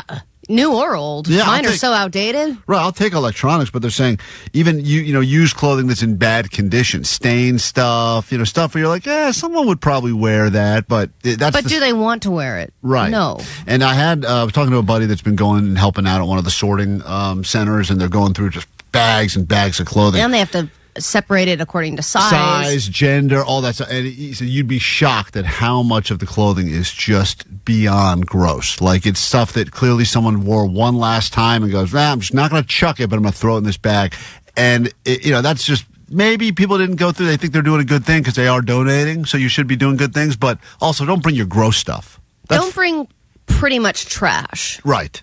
To the donation center. If it's something you want to keep or that you feel like somebody else would want it in their house, then bring it over. You potentially are thinking, I've got all these cans of soup that have been sitting in my house for years. I never ate it. Let me go ahead and give it to someone else that could use it right now. Right. It's probably expired. Stop bringing expired food and medications. Even Jake. Bring that to Jake. Jake will take that, but stop dropping it off places. They should create a secondary donation center next to it. For Jake.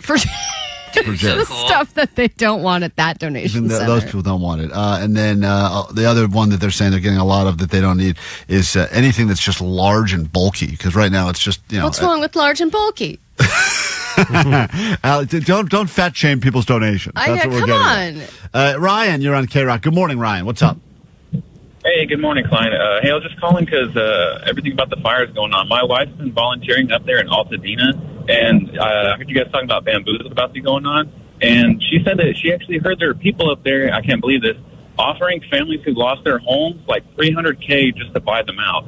So anyone who's up there, if they heard this on the radio, do not sign anything and do not sell your home. Don't sell L.A. Keep it local. Yeah, there's a lot of fear now that what's happening is potentially these, big out-of-state, even out-of-country developers are coming in and trying to, pretty much grave rob, right? Like load up on this land while people are desperate right now and saying it's going to take you years to cut through the tape and get your check from the government. So I'd rather just give you money right now. Yeah, let's sign over your land right now, your deed, whatever. And for somebody who's desperate. Of course. And like your friend who doesn't even have a wallet. Yep. Yeah, I know. All of a sudden, that looks like a tempting offer because you're like, I don't have to wait around for it. Get it now quickly. We'll get into the bamboozles going on in a second. Don't go anywhere.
KROQ, Klein Alley Show. I don't know. Johnny said someone's upset with us on line 3. Hey, what's up? I'm sorry. Hello?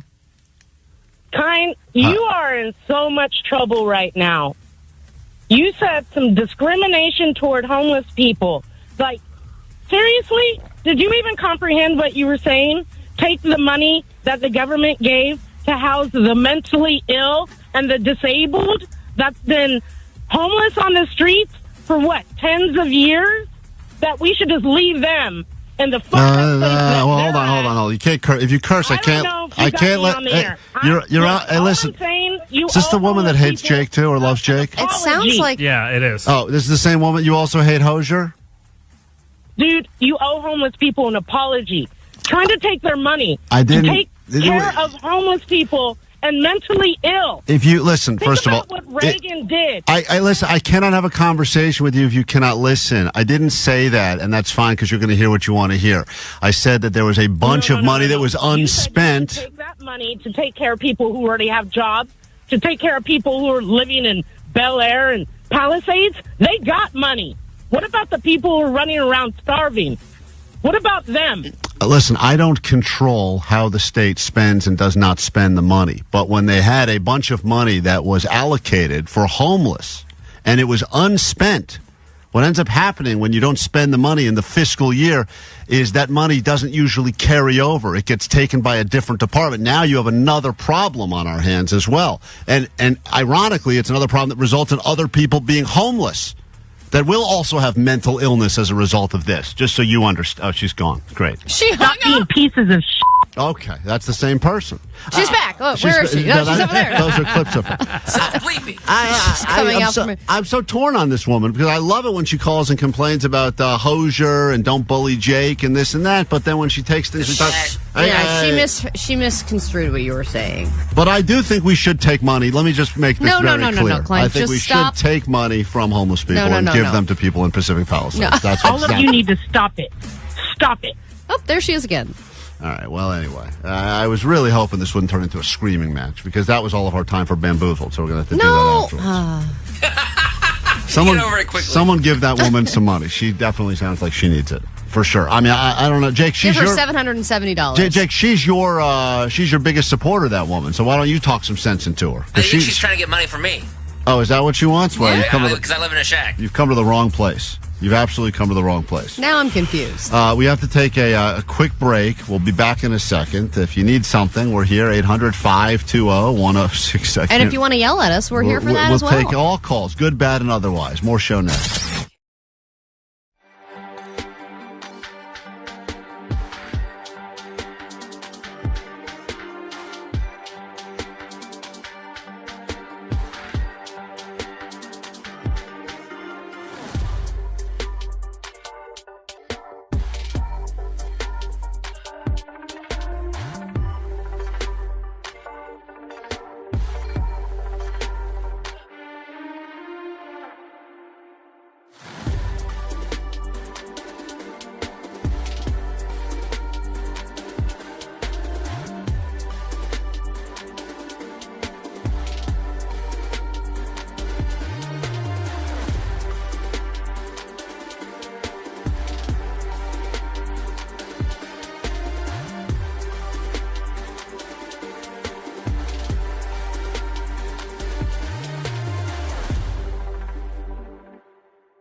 K-Rock, Klein Alley Show.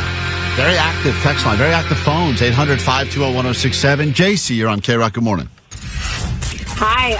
I guess I'm just calling, out of your defense because the Hozier hater, homeless complainer. Yes. That's not what you meant at all. I think you were just referring to wanting to better utilize funds that are just sitting there. That's right. That's all I'm talking about. Listen, most people that call and yell at us, they don't actually hear what we say. They hear parts of what we say, and then they interpret it however they want to interpret it. You weren't talking about taking money away from anybody. No, but that's a good idea she brought up. I hadn't even thought about that, but now that she brought it up, I stand by her statement. Okay. No, but thank you. I appreciate the defense. A lot of people defending, but we don't need to get into political fights. It's happening all over the place. It's not the place for that. Here, this is K-Rock. We're too dumb for that. We're going to play some songs you've heard 1,000 times before. We're going to have conversations. But that's what we do. But there are scams happening, and right now it's very easy to fall for scams because whenever there is big natural disasters, the scam artists are not far behind some of the scummiest people on planet Earth. It's time for Bamboozled. Bamboozled, a lot of people fall for the scam, and now they're just like, damn, take your money, sucker, because you didn't know it was all a sham, and now you're just like, damn. I had a fake, I didn't realize it was fake at the time, but a fake DWP person that was going door to door around my neighborhood trying to get people to sign up for, now it's, when I say it out loud, it's going to sound like a real scam, but I didn't realize it, but basically you could agree to a flat rate because, sometimes your bill can be fluctuating a lot depending on, how often you're running your AC or whatever, how much water you're using, and they were trying to get people to, and the person was wearing a full-on DWP work shirt, clipboard, everything. Was it spelled properly? I don't know because my dyslexia. There was a D and a P there. I'm not sure if there's a W. Regardless, they were going door to door and saying, would you be interested in signing up for this basically flat rate DWP plan so you know exactly what your bills are going to be every month? Did you I didn't sign sign up for it, but then they asked me, and this is where I screwed up. They said, do you know your neighbors were not home when I knocked on their door. Do you know if they've evacuated or they're going to be coming back? And don't answer that. And I answered it like an idiot. Oh, my God. They are gone. I said they are evacuated. Nice grand piano. He's a doormat. Yeah, so I did. And then I saw some people asking if they had been visited by the, quote, fake DWP person. Dude, Klein. And I just realized that not only was I visited by them, but I'd given them intel. You're the opposite of the neighborhood watch. I'm really bad. You're watching out for the scammers going, come on in. So that's why we do Bamboozled. And unfortunately, right now, as we are all in a vulnerable state, the scammers are stepping up big time. Emergencies like this, in addition to bringing out the best in so many, also bring out bad actors. Those bad actors prey on others' good intentions. Scams come in many forms. They're often creative, confusing, persuasive. Yes. Often they appear as legitimate-sounding charities that may contact you via phone, email, or text message to try to get you to donate. That guy sounds like Spider-Man. That guy could be fake. I don't even believe that. Why is he delivering everything like this? Hey, it's me, Spider-Man. This is how I talk all the time. He sounds like he's doing an impersonation of a news guy. Yes. Via phone, email, or text message to try to get you to donate. He does sound like... Anyway, I gotta go fly somewhere. I think we're getting scammed right now. Yeah, it does sound like the fake Spider-Man that I got scammed for. This is fake charities, but this isn't one, so click here now. Man, so anyway, here are They just... really are. The A news crews are off, the B's are off. You know what I mean? We're all in the substitutes now as far Hey as news kid, it's coverage. me, Spider-Man. I hear you are sick. Get better. I gotta go fly somewhere. Paid that guy money to wish one of my... That's another scam that you fell for. That was... well, I did fall for that scam. Apparently from this news reporter. Friend's son broke his leg. I mean, it was supposed to be a very clear message about good luck with your leg getting better, and that's the message he left. And it wasn't even, the guy wasn't even dressed like Spider-Man. Hey kid, it's me, Spider-Man. I hear you are sick. Get better. I gotta go fly somewhere. There's like noises in the background, too. It's like Wasn't terrible. sick, can't fly. Yeah, everything about that was wrong. Can't fly. Still cost me $20. Well, moving on. Anyway, more money gone. There's here's another scam that's taking place. This is, of course, the wildfire price gouging that's going on. People who have been displaced by the LA wildfires are facing illegal price gouging while just trying to put a roof over their heads. Altadena resident Warren Skidmore and his family quickly moved into an Airbnb in Pasadena after losing their home to the Eaton fire. My kids are great kids, and they've grown up in that house, and that was their place. They've lost their place.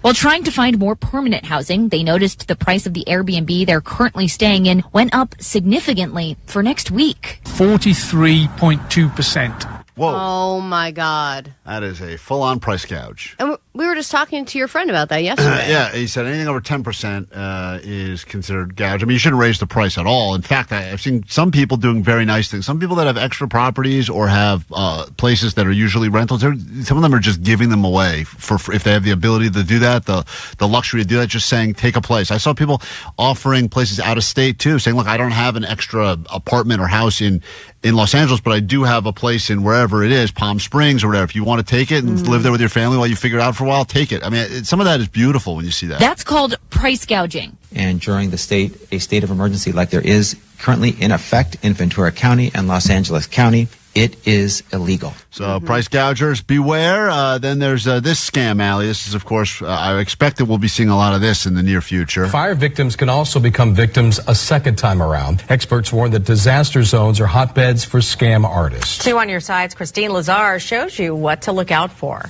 This was the kitchen right here, and that was the living room over there. They're physically and emotionally scarred and potentially the perfect targets for scam artists. The Sanders are already getting unsolicited phone calls from and Spider-Man. I just got a call from Spider-Man. Feel better with your house. I'm going to go fly somewhere.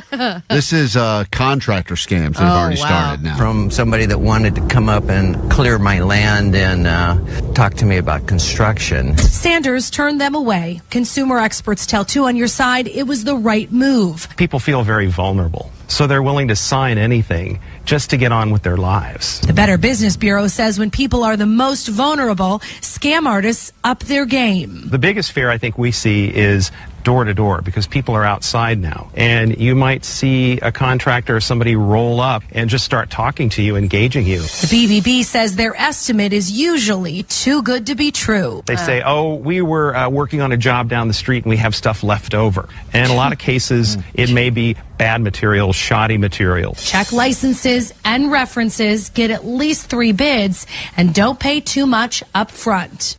Well, a lot of the whole scams leftover materials. Yeah. I just have all this lumber sitting around, so I just kind of figured. And it's exactly what you experienced, Klein, where they're out and about. They know people are out and about, so they're like, hey, you know what? This is a different time, so we can be... They're not going to be as weirded out by people knocking on doors because you're in, quote, unprecedented times. I have a good idea that no one has asked me for, but I'll give it to you anyway. But you know all those weird old guys that are always on the beach with those metal detectors finding nothing ever? Right. Can we put them in the disaster zones? Can we get a bunch of those Yeah. guys together to help people find maybe some stuff that is, because I feel like But they have to be naked. they always are wearing like a Speedo and they're finding nothing. And now we could use those people to helpfully It's your time. track some stuff down because maybe some of that stuff did survive. It's under all the rubble. It's the very least that those people can do. I wouldn't know where to find a metal detector guy, but whenever I'm on the beach, there's someone walking Get all around. those guys. That guy, you get the dumpster divers out there. They're really good at finding treasure in a pile of trash. Let's give you this, and then the show continues, believe it or not, next.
He likes women, she likes women. That's about all they agree on. Klein Alley Show, the world famous KROQ.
Do some takeaways, get out of here, and then we'll hand it over to the great Nicole Alvarez. 40 minutes nonstop KROQ, more company.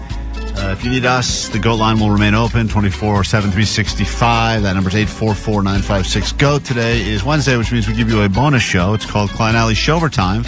Uncensored, full of swearing, profanity, sometimes nudity, and it'll be available to download, I would imagine, in the next half an hour plus. So if you're not already following along, wherever you get your podcasts, it goes with this show. You can get that bonus show today. I think today's going to be one of them real raw episodes. I think I need to get raw.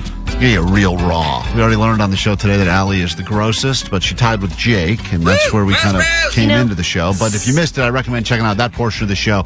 Great, much-needed distraction from everything else going on that we learned that both Allie and Jake are equally gross. I don't think you pointed out that Jake does laundry once a month, and I think that could tip the scales in his favor. But somebody on the text line pointed out that I am gross by choice.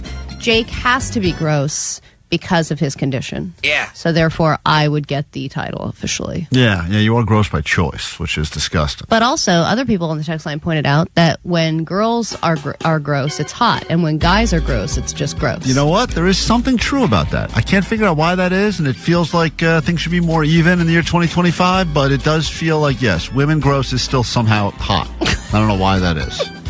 Gross but a guy women, being gross is like, ew. Because Yes. that's what you'd expect. Yes. It's very funny. Very true. All right, let's do takeaways for today's show, then we'll get out of here. What do we got? So many. 818, my takeaway is Klein Alley Show. They're the bottom with raisins. The bottom bagel with raisins. That's all we ever get. All the good ones go to the news team. 909, my takeaway is Klein wants a 6-pack of Horrors Light. It's not called that. 909. Monday Light. My takeaway is KNX has got some baddies, according to Johnny. Sure does. 818, Jake likes to play with his little dollies. He's got a whole God damn it. little collection in there of dollies he plays I don't with. have dollies. They're collectibles. 818, my takeaway is Bar Buddy Bob. Hey, Bar Buddy Bob. We got to meet Jake's buddy from the bar, Bar Buddy Bob. I like Bar guy. Buddy Bob. I want him to be a he's a regular. good guy. Yeah, I like Bar Buddy Bob. Highlight of He's my a good show. guy. That's all we know about him is he's got a name. That's all we got. And then he's a good guy. And he met Jake at a bar in a dumpster. No. Yeah, they had to hop walls together. Yeah, those guys are doing parkour together. Weirdos. I just got done doing parkour with Bar Buddy Bob. Parkour with Bar so Buddy out of Bob. What a life you're living, dude. And 562, my takeaway is we are man. We are, man. Also, I see this on the text line. Hakupa Makata. What a wonderful phrase. So let's give you this one. Hakuna Matata. Hoopa, Hakua. What a wonderful phrase. Hoopa, Hakua. Ain't no airs and craze. It means no worries for the rest of your days. It's our problem-free philosophy. Say it, Vanessa. Hakuna Matata. Hoopa, Hakua at 35 yards last night. Beautifully said. Didn't even get the number of yards. Everything was wrong about that. What's your takeaway from today's show, Allie? My takeaway is one man's trash is another man's top of the trash. That is true. Omar got a takeaway? I caused the wildfires. Oh, whoa, Allie. What the heck? Wow. I didn't say that. Well, we have someone to put all of What our are you anger. talking about? That's what you just said right there. That was Mayor Karen Bass. Let me hear that again.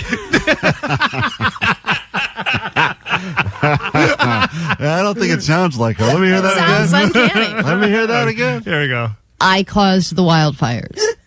There Yeah. she is. I agree. I think it's Karen Bass. The press conference. Does sound like Karen Bass. You got a takeaway, Jake? I'm a big fan of Hosier hater, homeless complainer. All right. Wonderful. Her and Bar Buddy Bob would really get along, I think. Have a great day. We'll do it tomorrow. Try to do it better. If you need us in the meantime, Instagram, Klein Alley Show. Goat line open right now. Slide in the DMs. We'll do it. That's it. I got to go. Bye. Klein Alley Show. The world famous Klein Alley Show. KROQ.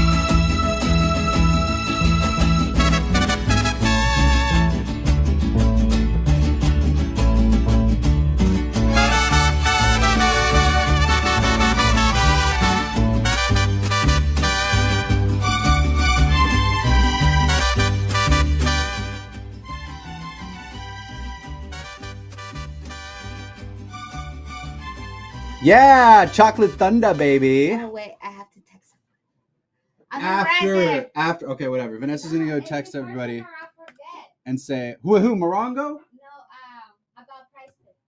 Ooh, Prize Picks. Talking Monet. Netbangers, good morning. Welcome back to another day. Wednesday, another great day to be alive. Glad you joined us today. What's going on? How's everybody doing? What's popping? What are you up to today? What's for breakfast? What did you guys have for breakfast? I had straight up, this is the good stuff. Straight up right out this morning, I had sweet potatoes. Fire. New vegetable I just discovered. I've never eaten sweet potatoes before. Straight fire. I'm addicted. And apparently they're good for you too. Nobody ever put sweet potatoes on my plate. I didn't even know where you find them. Literally, sweet potatoes are fire. They're gas. And I got an air fryer too. Anyways, Netbangers, what's going on? How's everybody? Honey Nut Cheerios. You're still eating cereal? Actually, I'm not one to talk. Look it. I keep a box of them Jozos. Look at that. I keep that thing on me. Look at that. Always stay with the Jozos. It's only $2.50. This is great stuff right there. Whoa, coming in fucking hot. What up, gang? Netbangers. Jimmy Fallon last night. Yeah, Jimmy Fallon last night had the Marias. You like the Marias, right? I do like the Marias. Cariño. And is her name Maria? Eres un amor. You guys really go listen to the Marias. If the Marias aren't on your guys' what's it called? Why am I blanking on that? If they're not on your radar, you guys need to go check out the Marias, LA-based indie band. Really great stuff. They've been around for a while, almost about 10 years. Really great music. My buddy tours with them right now, and they just played Fallon last night. Okay, flex. Not even flexing. Me and him started from the bottom, bro. We were and now we're here. But can I talk about a non-KROQ artist? No, wait on that. Bad Bunny's album is on Fuego. Bad wording. Bad Bunny's album is so good. If he speaks Spanish, how good is it? It's even hitting the people that don't even speak Spanish are crying about it. That's all I'm saying. That's it. That's all I got. It. You have to get on it, Johnny. You just don't understand because you don't. I'm not against Bad Bunny. Okay. He's else? I don't know. I like Bad Bunny. I think his style's cool, but it's because you don't. I don't understand it. I don't. Yeah. Maybe that's just going over my head, but I still appreciate it and love it. Yeah, lots of stuff going on today. You guys get a full packed day of content right now. You guys literally got this. You got Showtime. You get the real show. How's everybody doing with the fires? Is everybody okay? Is everybody chilling? All right. I know. I get it. My joke was terrible. Move forward. You read this, huh? You read the chat? I'm trying to answer questions. Chat, where are you guys from? Are you guys all in LA? I feel like you guys, we have the same 200 listeners every day, and it's the same people from Whittier and Riverside. Are you guys all far? Fontana? Where the hell is that at? That sounds far away. Fontana. Chino, Cerritos. These are all auto dealerships. Where are these places? Riverside. That's super far. Bay Area.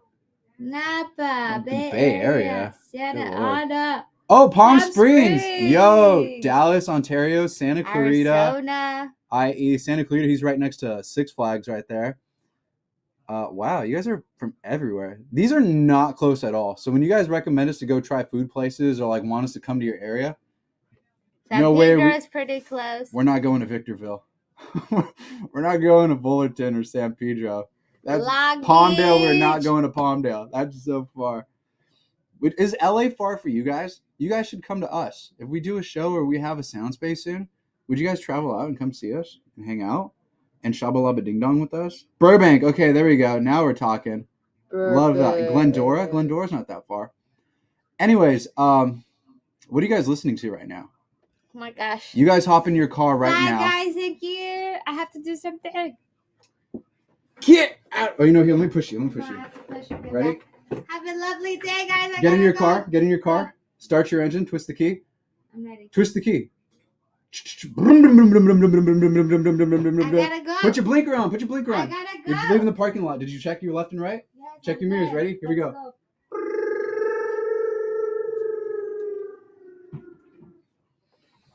All right. Nothing really to talk about. We just kind of want to hang out really quick before we go do show overtime. All the real stuff's going to be talking and going down in there.